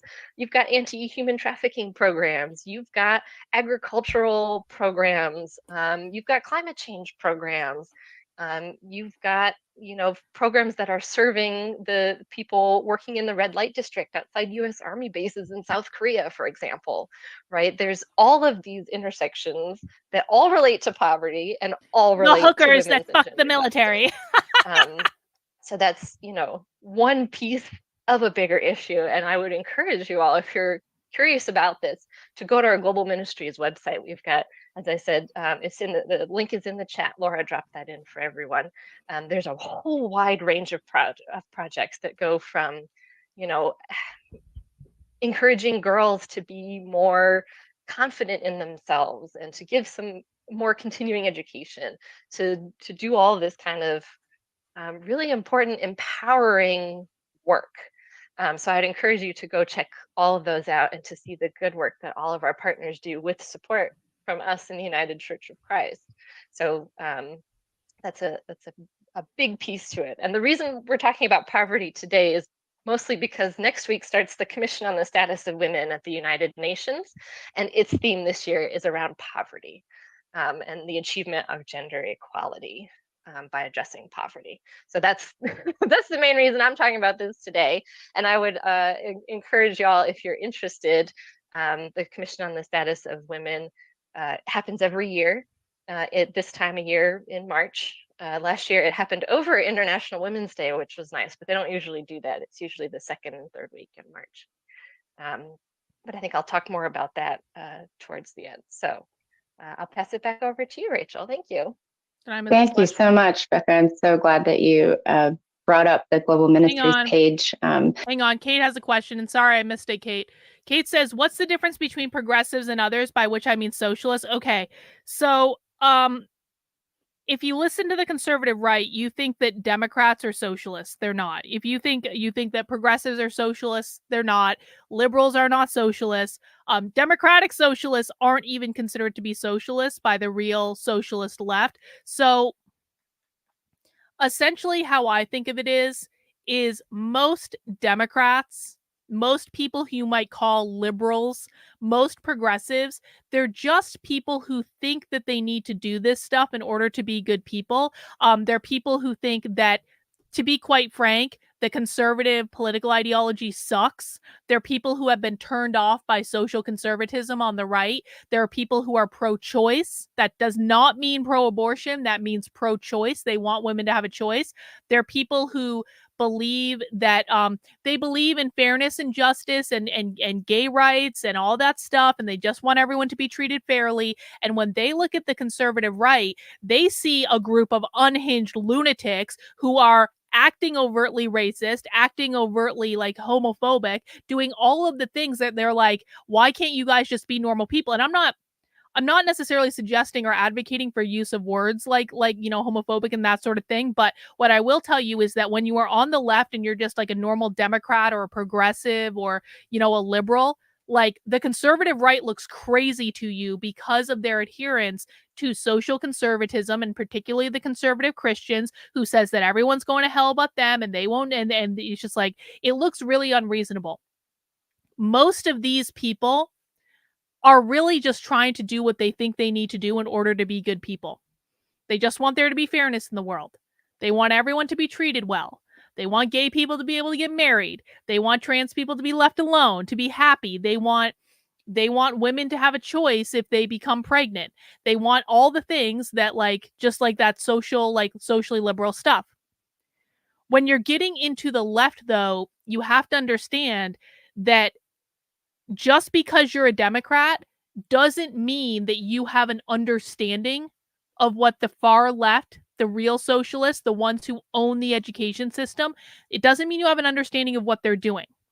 It's like the difference between a useful idiot, like what the radical revolutionary left does is how do I say this? They hate the Democrats. The radical revolutionary left hates the Democrats, they hate the progressives, they hate the liberals, but they do try to co-opt them and use them to drive their political agenda forward. But make no mistake, when we're watching the real socialists, they hate the Democrats way more than they hate the conservatives by a significant degree. And they do not consider them to be friends. They do not consider them to be partners. They call them neoliberals. They shit on them all the time. They are far more concerned about the Democrats getting in their way than they are the conservatives getting in their way. And so it's like, this is the difference between useful idiots and true believers. Radical revolutionary socialists are true believers in the ideology. It is who they are. It is their core value system. Without it, they don't have anything. But they do not consider Democrats and liberals and progressives to be socialists. And in fact, like we saw this last week, or maybe it was 2 weeks ago, whenever, the real radical revolutionary communists laugh at the idea that they are anything like Democrats at all. So how I would think of it is like, the Democrats are not actually the enemy. I know they seem like the enemy. I know people want to make them the enemy, but they're not actually the enemy. The radical revolutionary left is the enemy. That is the enemy that we should all be calling out. They're the ones pushing all the crazy ideas on everyone. And I think of this stuff you watch, Kate, the more obvious it's going to be to you who is part of what category. It's one of those things that, like, I know that Becca is a useful idiot progressive because I've been watching this stuff for 3 years. I know how the useful idiot progressives talk versus Rachel. Rachel is a socialist. And I can tell that by how she talks. I can tell that by how she dresses. I can tell that by her pronouns. I can tell that by her tattoos. So it's just one of those things that, like, when you immerse yourself in it, you pick it up after a while. I know that's not a perfect answer for you, but that's the answer I have for right now. You can look at all the different intersections and partners that we do this work with. And when you give we get to continue and do all of this work and support folks just like the story that Becca shared. And if you heard, you all. Yeah, I think this is right, Akshay. I think this is right. Am I right to say progressives don't want a revolution or uprising against the government? Yeah, I think that's correct. They think that the government can still be reformed. They're wrong, of course, but that's a good differentiator. Also could observe that women's issues impact everybody. You're hearing about, the spouse. You're hearing about kiddos needing the support and needing documentation so those kiddos can be supported. I thought you're hearing about the economic impact. You're also, you're hearing about climate impact. Like, there are no issues that women and gender justice doesn't touch. And so that's another reason to have. Yep, this is another good point. Progressives do not want to abolish private property. Progressives might be okay with high taxes, and that's stupid, but progressives don't want to abolish private property. Socialists want to abolish private property. These different conversation partners here today is so that you can maybe widen the lens view on just how much this overlaps with justice issues. Thank you so much, Becca, for sharing that story. Stories matter. They help us to see how the work widens and takes care of folks. And I'm glad you were able to share that with us. Reverend Tara, I did not add Reverend to your name when I was introducing, and I do apologize. Tara, your work touches so many of these intersections we've already named. And I know you're preparing for the Antoinette Brown Society Clergy Women's Leadership event. And there you're going to engage in intersections of racism, sexism, ministry. I'm curious to hear from you about that work and stories you have, and a call into that advocacy too. Excellent. Thank you so much. Yeah, the Clergy Women's Leadership event is happening April 16th through the 18th. So you guys are giving much better answers than I am to this question. So I'm just going to highlight my chat's answers because you guys are doing a much better job. Prometheus says, progressives and reformists want to uphold liberal capitalist society to their values of equality, like uplift people. Socialists want centralized government planning that stops people from accumulating wealth. That's a great definition, Prometheus. Yeah, everyone hates it when they use the word kiddos. Everyone. I think both in person for authorized clergywomen, ordained clergywomen, and online for those who can't be there in person for all clergywomen or for our members in discernment. And we say Antoinette Brown. Hang on, I got a super chat from Rottweiler. Thank you, Rottweiler. Progressives aren't against the gender binary. They say queer, but still think it's a sexual identity and not political. They don't speak. This is another great point. Progressives don't speak full socialist. They do not understand the full extent of how far this ideology goes. They don't understand where the ideology is coming from. How it's presented to progressives is, again, they just want to be good people. They just want the world to be nice and fair and have everyone be treated well. That's all they want. And that's not a bad thing. It's not a bad thing.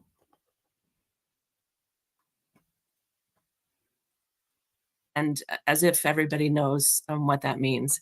And in conversation with the leadership team, it's probably been a couple of years now, somebody says, how come if she's the first ordained white woman in mainline Christianity in the United States, why don't we say Reverend Antoinette Brown? Oh, right? Right there. And so we could say, all that and add Reverend and say that she was ordained into the Congregational Church in 1853 and maybe put a period there, right? Say that's a first, and that's a first that we've claimed for a long time in the United Church of Christ, that she's our pioneer in faith and in ministry for clergy women. Well, hallelujah. That's great. And she was a suffragist who advocated for the vote for all women, not just white women. She was a proponent of the 14th Amendment. What does this work mean? Pop quiz. What does it mean when they say this work, as in do the work, this work? What are they saying that they're doing? Does anyone know?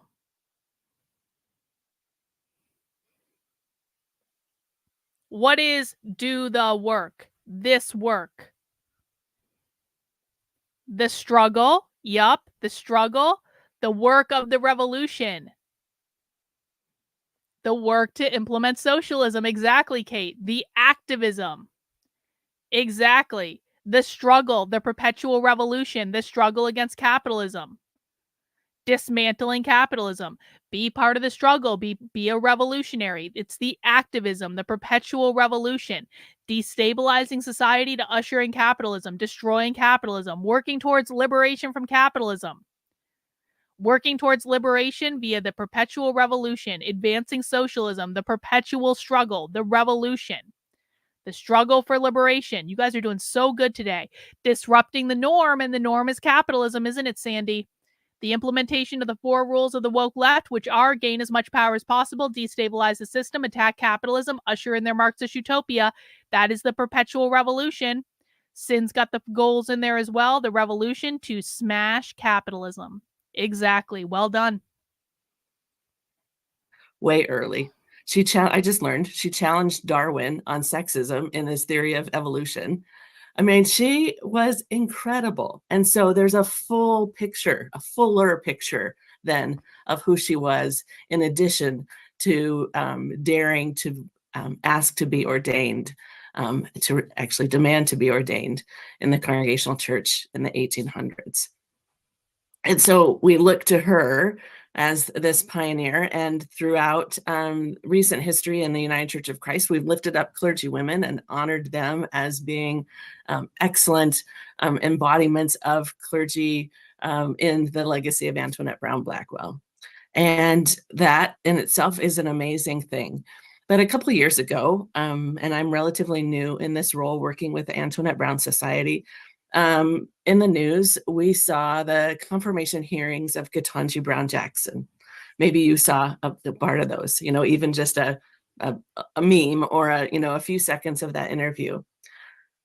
Maybe you reacted someone like I did, where my skin kind of crawled and my hackles got up, and I was a bit red-faced at the way that she was being treated, the disrespectful way that she was being treated, the just arrogance and diminishment of her as a brilliant scholar and It's a hearing. What do you want? Person nominated for the highest court in the land. And so I was in an Antoinette Brown leadership meeting after that, talking about how that felt. And it was, I think, a quiet voice that says, actually, that's how I've been treated in the United Church of Christ. And it was one of those light bulb moments where, had I thought of it, I probably would have known. Bot asked, how old is this? 5 days old. This is within the last week. So brand new. That clergy women of color, BIPOC clergy women, are treated with contempt, are treated poorly in our churches, in the United Church of Christ, but I hadn't put those pieces together until that moment. And so after that, we discussed, we prayed on, we discerned that the focus, while it had been on clergy women as a whole, that this was a time to really center the experiences of our BIPOC clergy women and really talk seriously about that intersection of race and gender and ministry in the United Church of Christ. And so we shaped our event in 2022 around this intersection. And for the first time, the participants better reflected the diversity of the kingdom, and the Caucasian clergy were in the minority. And it was incredibly powerful and painful and joyous and all of the things, because the stories told were different stories. There were stories through the experience and through the lens and through the voices of our BIPOC clergy women. And it was a powerful, transformative time to gather together. And since then, we've been preparing for our upcoming event, and it's intentionally in Charleston, South Carolina, where we'll be in part certainly hearing from our clergy awardees, but we'll be going to the International African American Museum that is on pillars above the point of entry of 40% of the enslaved people that came to the United States. And so we'll be continuing to really center this conversation about how race and gender and ministry, how justice and ability to have control of your own person, right, lives even today, so many years from those times when people were enslaved and being imported into the country. So that's a story, right? And the way I connected in too is this sense that we invited someone else into leadership, and their comment was, "Gosh, I thought that was an old white ladies club." And it was another convicting moment that while we have certainly seen maybe the sepia-toned picture of Antoinette Brown Blackwell, and she is, yes, a white woman, we may have lost sight of how beautiful and diverse clergy women are in the United Church of Christ. So we've changed our ABS logo. You may have seen it, that to better reflect that. And just more recently, I was trying to send out an email to 10,000 clergy colleagues. And the intent was to invite all of our colleagues to consider supporting clergy women. And I'll get more specific toward the end, but just this general story. In addition to the bounce backs, because 10,000 is way too many emails to send out, I received some comments from our clergy who don't identify as female, who said, "Why did you send this to me? What does this have to do with me? Couldn't you tell by my name what my gender was? Why am I on a girls list?" And it didn't take too many of those for me to really start to get it, that this is last week, right? This is not 1850. Every time I check my Twitter, I have like 11 new memes that you guys are creating about James Lindsay, and I just want to say, keep them coming. Like, it's fabulous. I love it. They're, like, some of them are so hilarious, and I appreciate all of you. 53. And we have a case to make about why supporting clergy women matters to the whole of the United Church of Christ, and not just to those that identify as female. So I leave that story with you as a clarion call about the importance of this work that we do together.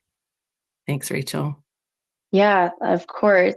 You've uplifted so many pieces. Oh, yes. Yeah, I just want to sit with that share of that being last week. Yeah, what takes place to women in mind, body, and spirit are things that take place to the representation and embodiment of being a man or a non-binary person, a gender non-conforming person, a trans person. These issues overlap with all of us. And society likes to place binaries so that we perform a certain role. But we're not performers. We are in kinship with each other, in relationship and connection with each other. And I'm glad you sent those 10,000 emails so that those questions could come to you and also hopefully be asked within those who sent those questions back to you. Why did I get this email? What is this invitation? And how does this impact me? Because it does. So I'll say that, and then I'll move over to Sherry, because we could say so much about that. Sherry, Women in Gender Justice lives within the Gender and Sexuality Justice Ministry team, and our body of work oversees so many. They have a Gender and Sexuality Ministry team within the United Church of Christ. Okay. Many facets of everything that we have been talking about here. And one that continues to be in need of advocacy is around bodily autonomy, the personhood of choice with bodies. Can you share more about this Just work so, and just as like as a side note, I really hope that if you have kids in school, that you are listening to every single video that your school district puts out, that you are listening to every single school board meeting. I know you don't want to, I know it's boring, but like when you listen to the actual like the long form videos that these organizations put out, they drop stuff like that. Just like as like in the course of the presentation, like they're like, we have a gender and sexuality ministry team, and you're like, what? I'm sorry, what? I didn't know about that. When was that formed? What is it? What are they doing? Like I'm paying for that? Like you have to, like when you're listening to this stuff, you have to listen very, very closely, because beyond what they're saying, they will literally tell you what they're doing, just like off the cuff, not even thinking about it, because it's normal for them. But that doesn't mean it's something that you have ever heard of before. And this stuff is all over school websites. Listen, man, we're going to be revisiting the school stuff. And I know I've been saying that for a while, but I really do mean it. But because I had to get some shit together first with some other things, and I always wanted to come back to it. And I'm sorry I didn't get to it sooner, but it's always been on my list of things to do. And we are going to be doing that because the school stuff, this stuff is littered all over school websites, and they're telling you what they're doing. And if you guys think this stuff is not in the school, I promise you, you're wrong. If you guys think that this stuff is not in your kid's school because you live in a red state or a red city, I can go on your school website and you give me 15 minutes and I can show you how they're teaching this stuff in schools. But part of the way that we can do that is by listening to every single thing they put out and reading between the lines of what they're saying. It's still in schools, guys. Just because the conservative media is telling you that they fixed everything doesn't mean they did. The moments of advocacy stories and how we've seen folks come together for this. Yeah. I would be so happy to. Thank you, Rachel. And I am just astounded already of the richness of the conversation with my colleagues here and where our work overlaps.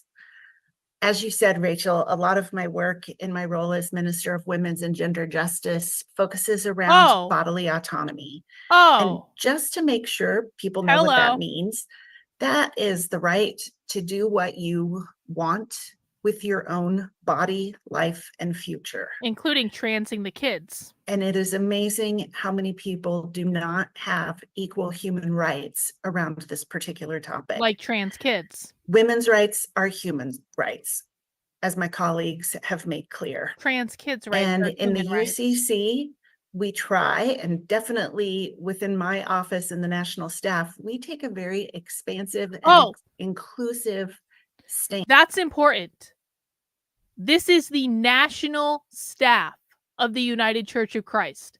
This is not a regional thing. This is not a church-specific thing. This is the national staff for the United Church of Christ. On who are women. In fact, as I was being interviewed for this position, hang on. We need to say that again.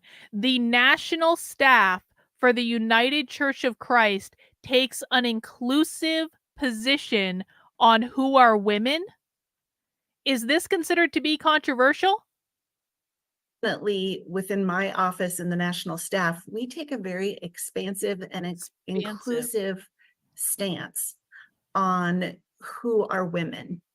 Stunning and brave. As I was being interviewed for this position just about 2 years ago, I was asked to define woman.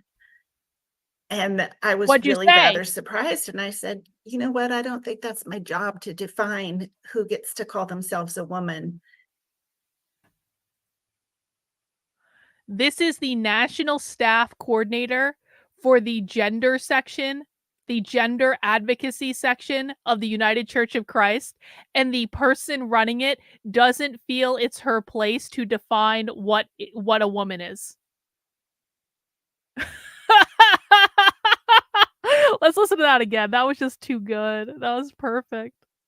We try, and definitely within my office and the national staff, we take a very expansive and inclusive stance on who are women. In fact, as I was being interviewed for this position just about 2 years ago, I was asked to define woman.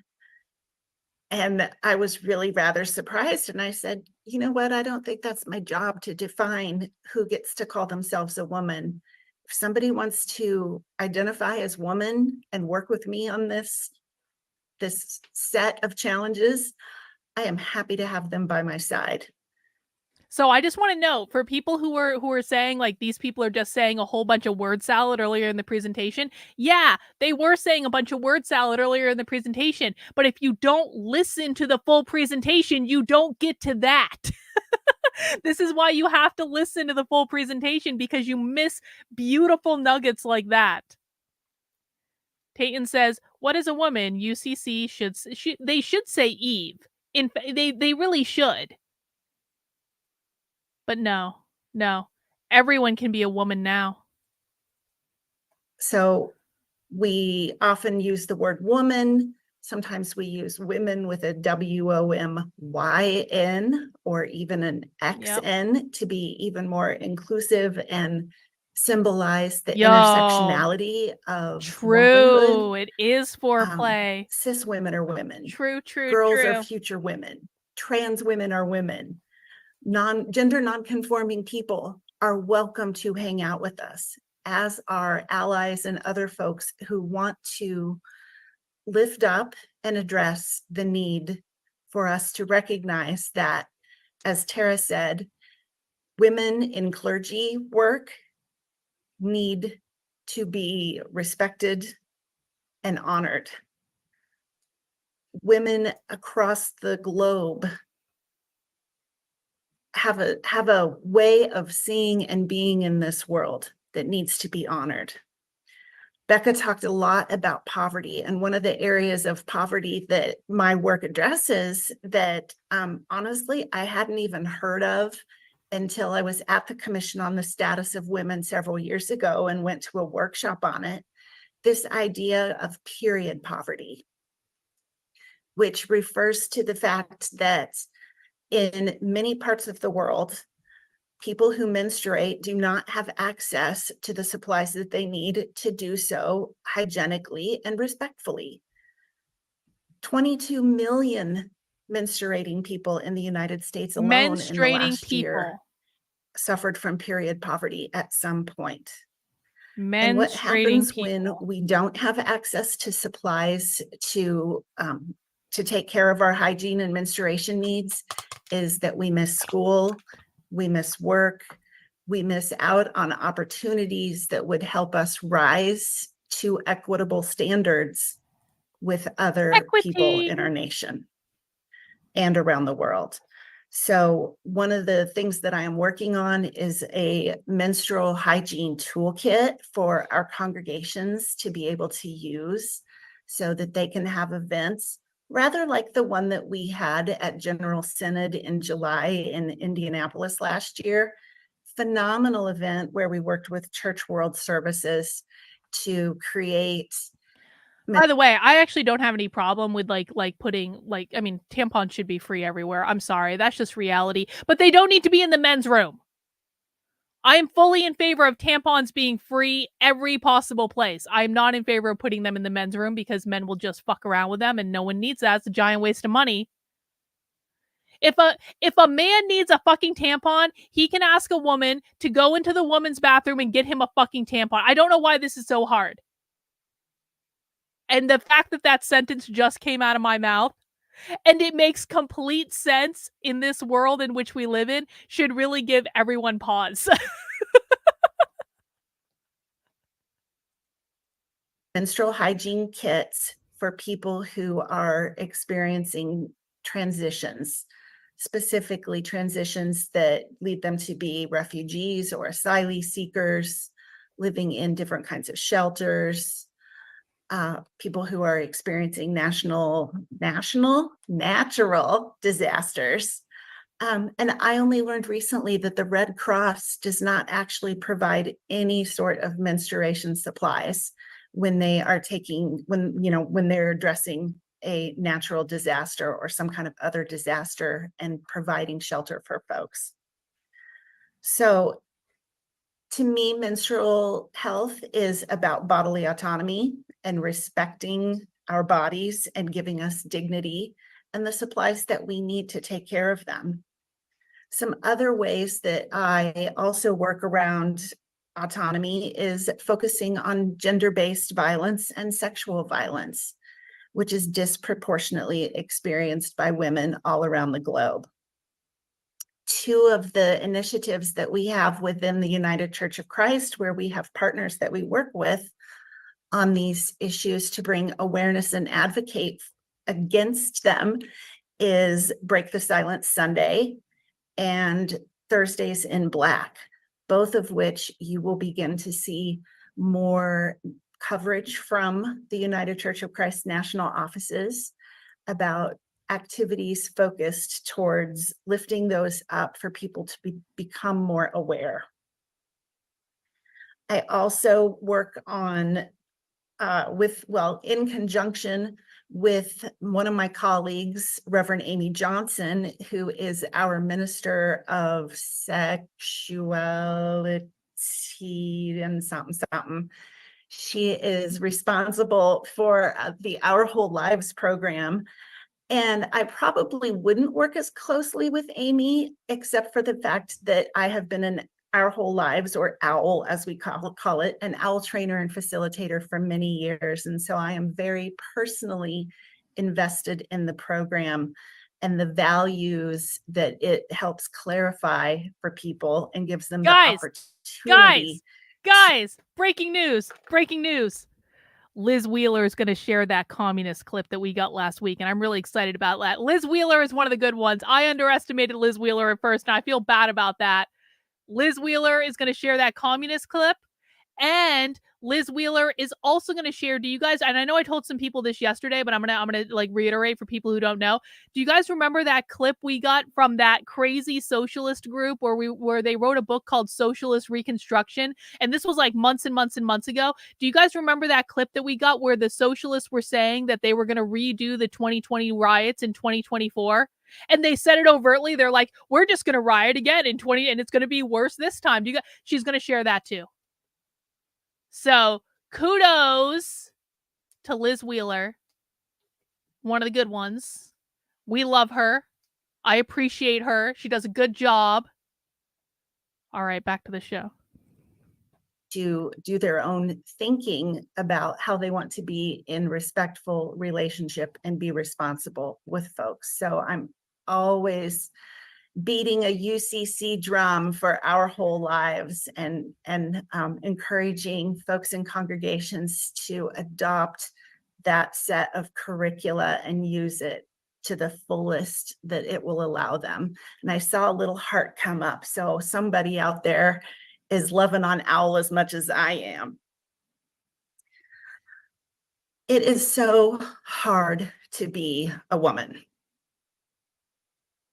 I think about the double standards that we experience as women. And again, I'm going to use that very expansive definition of woman. We are shamed and stigmatized for things that our bodies do naturally, such as menstruation. We are asked to be sexy, but not sexual. She saw Barbie. She saw Barbie. She's doing the sexy Barbie and acceptable to have our cleavage show if we have cleavage. She's doing the Barbie speech. When we are out and about, yet we are shamed when we chest feed our children in public. We're supposed to be feminine, yet tough as nails, which makes me think of that old, Barbie speech. It was some cologne where I can bring home the bacon and fry it up in the pan. Oh, great, because I love working all day and then coming home and working a second shift, which so many women do in this nation and around the world. Hang on. I need to go back to the chest feed. I was so distracted by the Barbie that I think I missed the chest. She did. She said chest feed. Barbie would never say chest feed. Okay. That is not a Barbie thing. Barbie knows that women are women and men are men, and Barbie would never say chest feed. Sherry. If we have cleavage, when we are out and about, yet we are shamed when we chest feed our children in public. Chest feed. God damn it. We're supposed to be feminine, yet tough as nails, which makes me think of that old, it was some cologne where I can bring home the bacon and fry it up in the pan. Oh, great, because I love working all day and then coming home and working a second shift, which so many women do in this nation and around the world. When I have a child, if I have a child, I am expected to lose that weight quickly, but of course not chest feeding my child in public, while She said it if I have a again. male partner, he gets to develop dad bod and everyone thinks that's pretty cool. So those are just some of the double standards that we experience. And I know you all can name quite a few more. Oh, thank you for putting Amy's proper title in there. I appreciate that. Oh, you came from Liz Human My Centipede? work focuses me That's around cool. helping people be proud of who they are, of living out their values, of not being ashamed of what kind of container embodies their beautiful spirit. I have found that I am just so blessed to be able to work for a faith community that allows me to proclaim that encourages me to proclaim that. And most recently, the United Church of Christ's National Ministries, through our office, helped host an event in Texas called Change the Conversation, in which a Christian ethicist spoke out about why reproductive justice is a Christian concept, why abortion is a right for all women or people who need one. And for me, that abortion is a right for all women or people who need one. was taking a real stand. And I'm sorry for the ableist language. That was a very bold move for us to be able to say, this is a right. It aligns with our Synod resolution to denounce the Dobbs decision and declare abortion a healthcare right. And for me to be able to do that, surrounded by people of faith, but very much touching my own faith journey and how I feel about what it means to be a person of faith. I just really can't imagine not having my own faithful values to support me in this work. Thanks. Thank you, Sherry. Thank you. As you can observe and witness the weaving of the tapestry of this work, there are so many ways that you can be involved in women and gender justice. So many ways. Is Mark here? Mark Meets World, are you here? Are you watching right now? Hang on, I got a super chat from Tayan. Tayan says, notice 2020 was trans women or women, and now queer totally took it all over. Women and gender diverse. By 2030, woman is gone. Yeah, that's probably true, Tayan. That's probably true. Guys, Mark Meets World just sent me, and if you don't follow Mark Meets World, you can find him on Twitter and Instagram and all that stuff. Mark Meets World just sent me a spy stream about exploring queer sexual pleasure. And this looks like it might be the greatest spy stream of all time. Your relationship with queer pleasure and queer sexual pleasure using writing prompts and reflection questions. You will learn more about queer sexual pleasure for couples and polycules. I've always wanted to learn how to be in a polycule. Yeah, we're gonna watch that shit. We're definitely gonna watch that. And we've uplifted in these stories moments of injustice that can be reversed by just showing up, and that justice is sometimes a really long journey to get to the moment of liberation, and that it is 100%, Liberation! in my belief, a practice. It's a practice to get free. And we want to invite you into that practice of women and gender justice. Right? Do you guys are we all a polycule? Are we a massive polycule? Is that what this is? We're on the internet. I'm a queer, polyamorous, pansexual, okay? I can do whatever I want on the internet because I identify as queer, polyamorous, pansexual.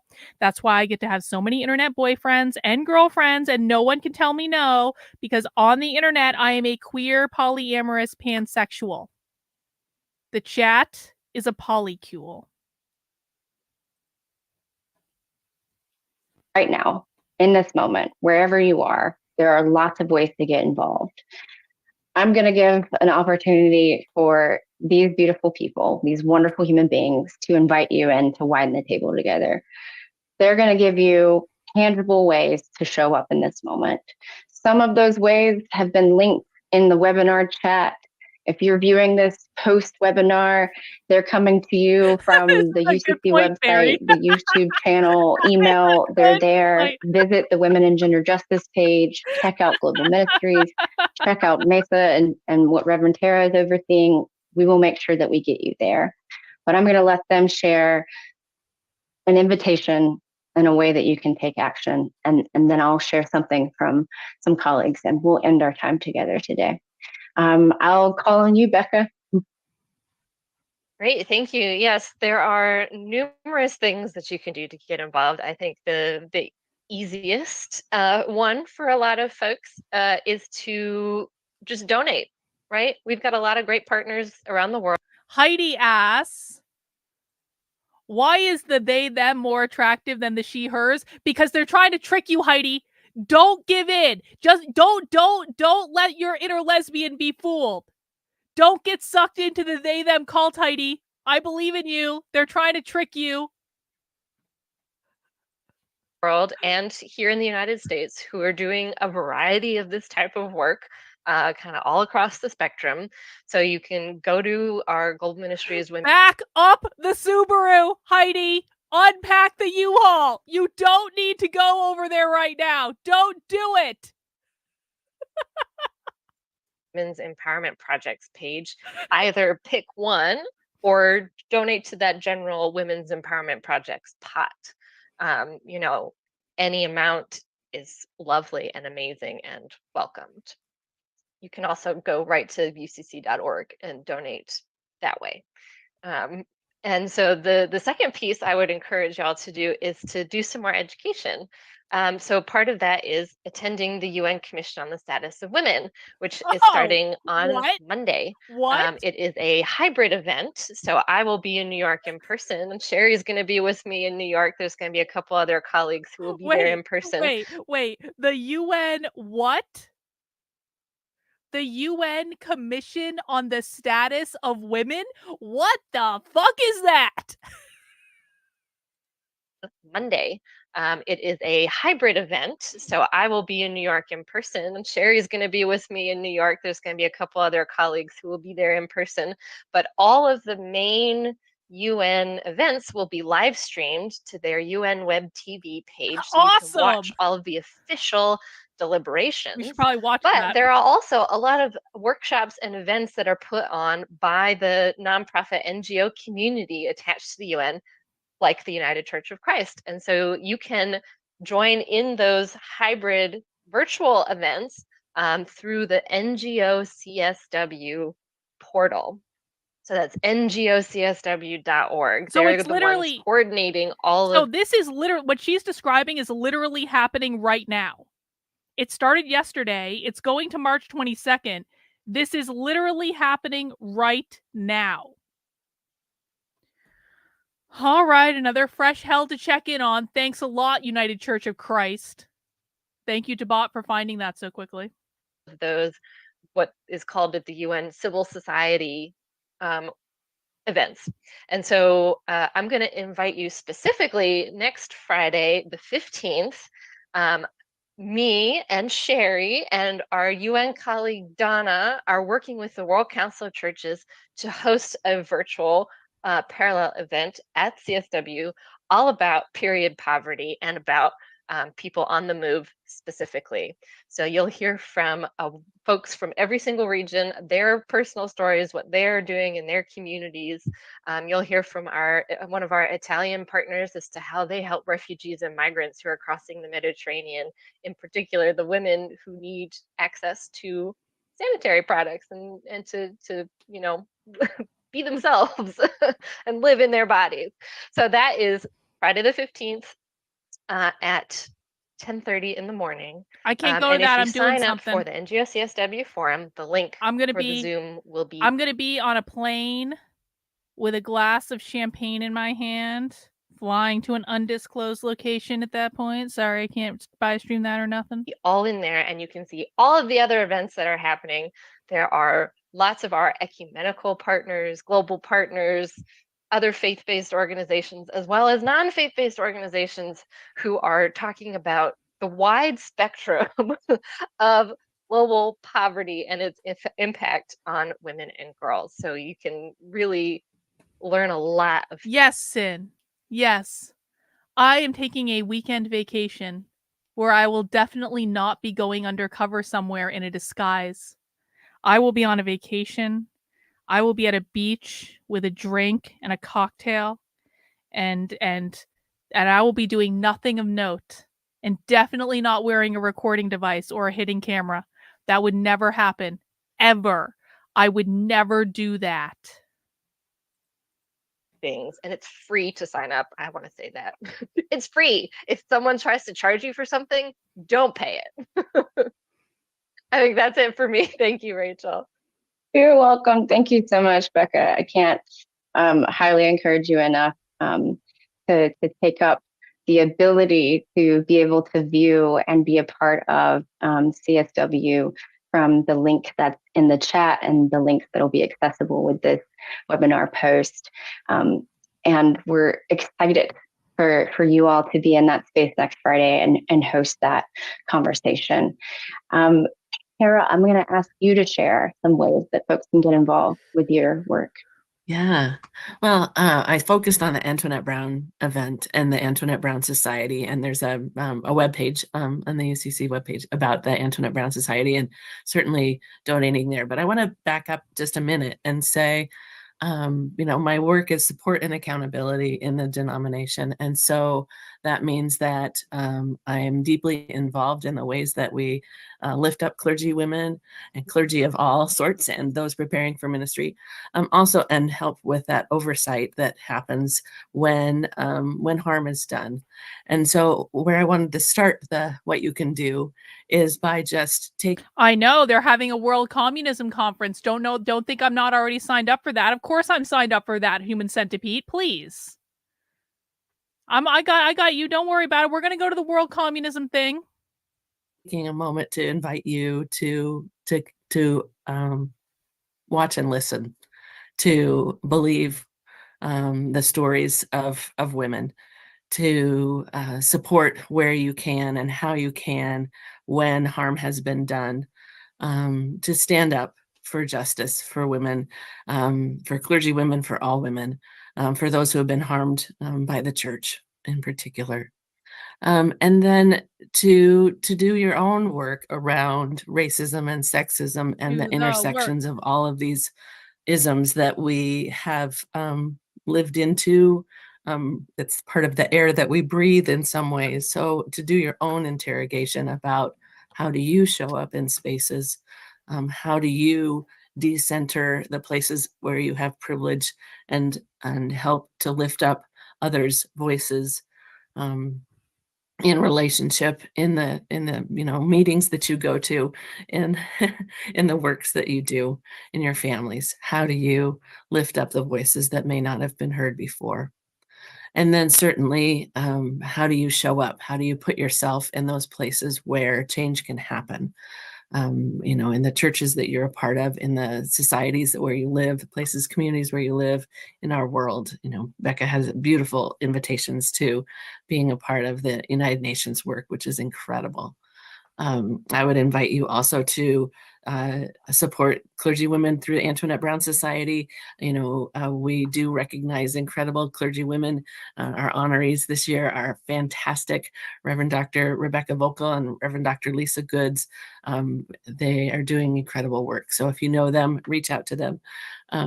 Certainly attend our event either online or in person if you fit. And we have an expansive understanding of clergy women as well, that it's certainly invited of cis and trans women, non-binary people who are comfortable in a space that centers the experience of women. That's how we've been using our language around expansion. And then really to reach out to a clergy woman and offer some support, right? Invitation to coffee and, just some way to lift up their work, because the ripple effects you can imagine throughout the denomination, the more that we support each other, the more that we honor each other's stories, the more that we work for justice, the impacts are just incredible. So there are a few ways then that you can be a part of this work. Thank you. Thank you so much. Thank you for sharing. And those links are available for you all in the chat as well. And I'll say, if you want to engage us, if you see something that you feel like could grow or is missing, or a new dialogue piece, we are here to work alongside you and to have those conversations and to see how we can resource together what's needed in the moment. So I want to uplift that as I welcome Sherry to share some tangible ways you can get involved. Thanks so much, Rachel. I have been working with a couple of congregations in New York State to put together what we kind of loosely call a period pact project, similar to what we did at General Synod in July. And in organizing this, I had to think through some of the things that are maybe less in my skill set, like how to advertise these kinds of things in your community.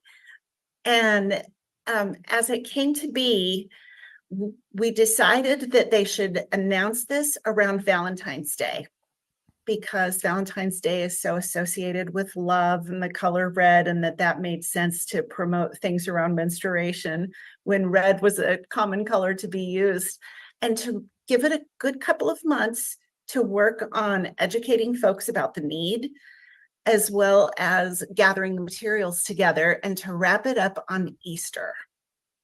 Since Easter is so associated with fertility, it just seemed like an appropriate season. But I want to make clear, there is no season that is a bad season for you to have a period pact project in your own congregations.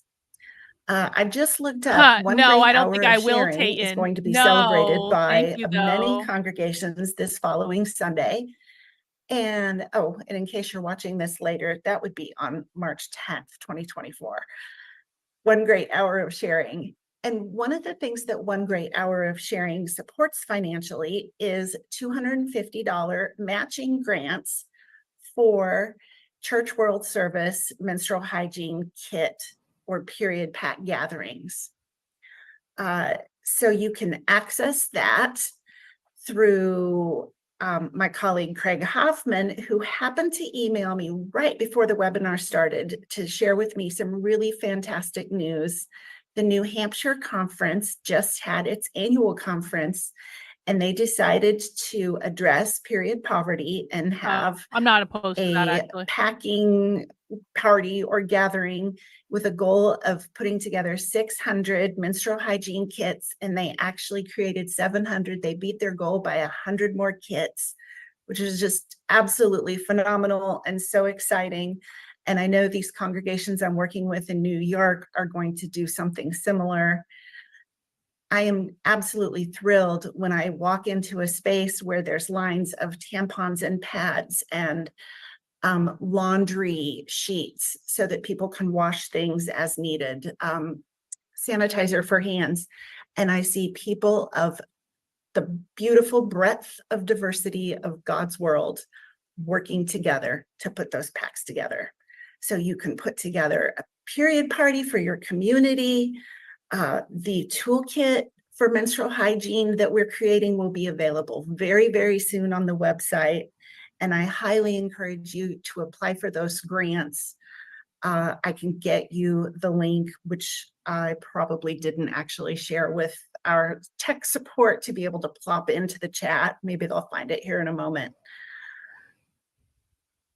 One other thing I want to encourage you to do is to take notice of when there are special Sundays that we have designated for celebrations of certain populations or people, whether that be in the UCC community or broader.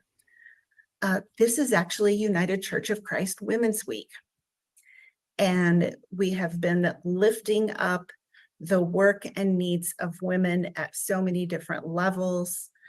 It has been an absolute honor to hear from our new General Minister and President, Karen Georgia Thompson, on her thoughts on what we are on the cusp of as far as women's needs, from our new Associate General Minister. All these titles are swimming around in here. Sherry Prestiman, who I believe is online with us today while she is with our colleagues in our DC advocacy office. Yeah, probably was, Ask Steve. Probably. your clergy when they are going to celebrate these things. When will they celebrate or honor Break the Silence Sunday, which usually takes place at the end of April? What will you do about Thursdays in Black in your community? Will you have a special Sunday focused on human sexuality or sacred sexuality, and focus on your Our Whole Lives programs? When will you be celebrating Trans Day of Visibility? Hold your clergy accountable for recognizing. Yeah, I just want to note this because, listen, I don't think a lot of the things they're talking about are inherently bad. I really don't. The problem is what the left does to push their ideology is they do a bunch of good things. Like, I don't think this period poverty stuff is bad. I think that making these materials accessible for people is a good thing. I think doing those packing parties are good. Like, whatever. If you want to do that, that's fine. The problem is that once you learn how to speak socialist and you really kind of like immerse yourself in this language, you literally start seeing the socialism seep in everywhere. So what they do is they take good things and then they co-opt them in order to push their agenda. Exactly. They mean well. Except for the they them. The they them does not mean well. The rest of these women, useful idiots, progressives. Sherry is bordering on true believer. Sherry is right nudging up against true believer. But more or less, these people mean well. But the problem is the they-thems who has just been you always know, pro tip guys, you always know the most powerful person in the room because they don't say anything. Universally, the they-them is just sitting back, asking the questions, letting the useful idiots do the work, but the they-them is trying to co-opt the entire thing to push a far-left political ideology through their church. Do you guys see how this works?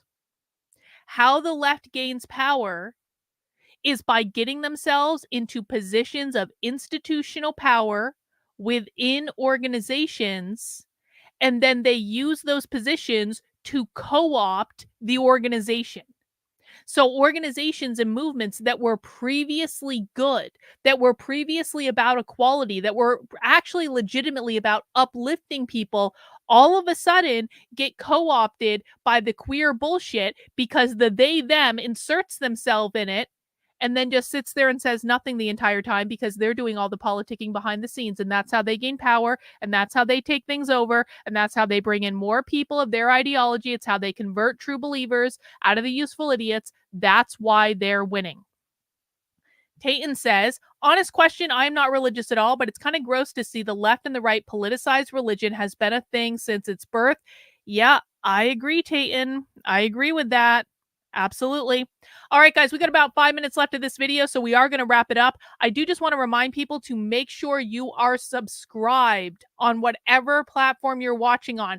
As a reminder, tomorrow, I will not have a 5 p.m. live stream because I'm going to be on Adam Green's show tomorrow at 5 p.m. So instead of coming here, and I will post the links out on Twitter, and I'll post them on YouTube as well, go to Adam Green's channel. He's on Odyssey. He is on Rumble. We're going to have a great conversation about all the commies. So just go to that one instead of coming here. I really appreciated Adam coming on my show a couple weeks ago. I'm looking forward to chatting with him tomorrow. So that's what we're going to be doing, and I will post more information about that. Please make sure you mount the like button on the way out the door. And we are doing Nothing Remotely Controversial at 9:30 tonight. So I'll be back in a couple hours so we can do psychicking and tarot cards. And if you don't want to do that, you don't have to. But we will be back tonight for that. Recognizing that these are needs that our communities have. Assume that everyone is present in your space, whether you know they are or not. Be radically inclusive and just assume that every kind of identity is present with you, loving you, celebrating with you, singing with you. Lastly, please go check out Sister Song, which I know they're going to drop in the chat. Sister Song is an organization of women of color who created a framework for reproductive justice that focuses on 4 pillars. And these 4 pillars speak to me directly, and we have resolutions that speak to these pillars of how we all have the right to bodily autonomy, we have the right to have children, we have the right to not have children, and maybe even most importantly, Jesus Christ, we have the right to raise any children that we have in safe and sustainable communities. And when we recognize those pillars, that opens the door to so much more good work that we can be doing within our communities. So thanks for giving me the chance to talk about things I care about. Thank you, Sherry. I will uplift that this year and in continuance, a part of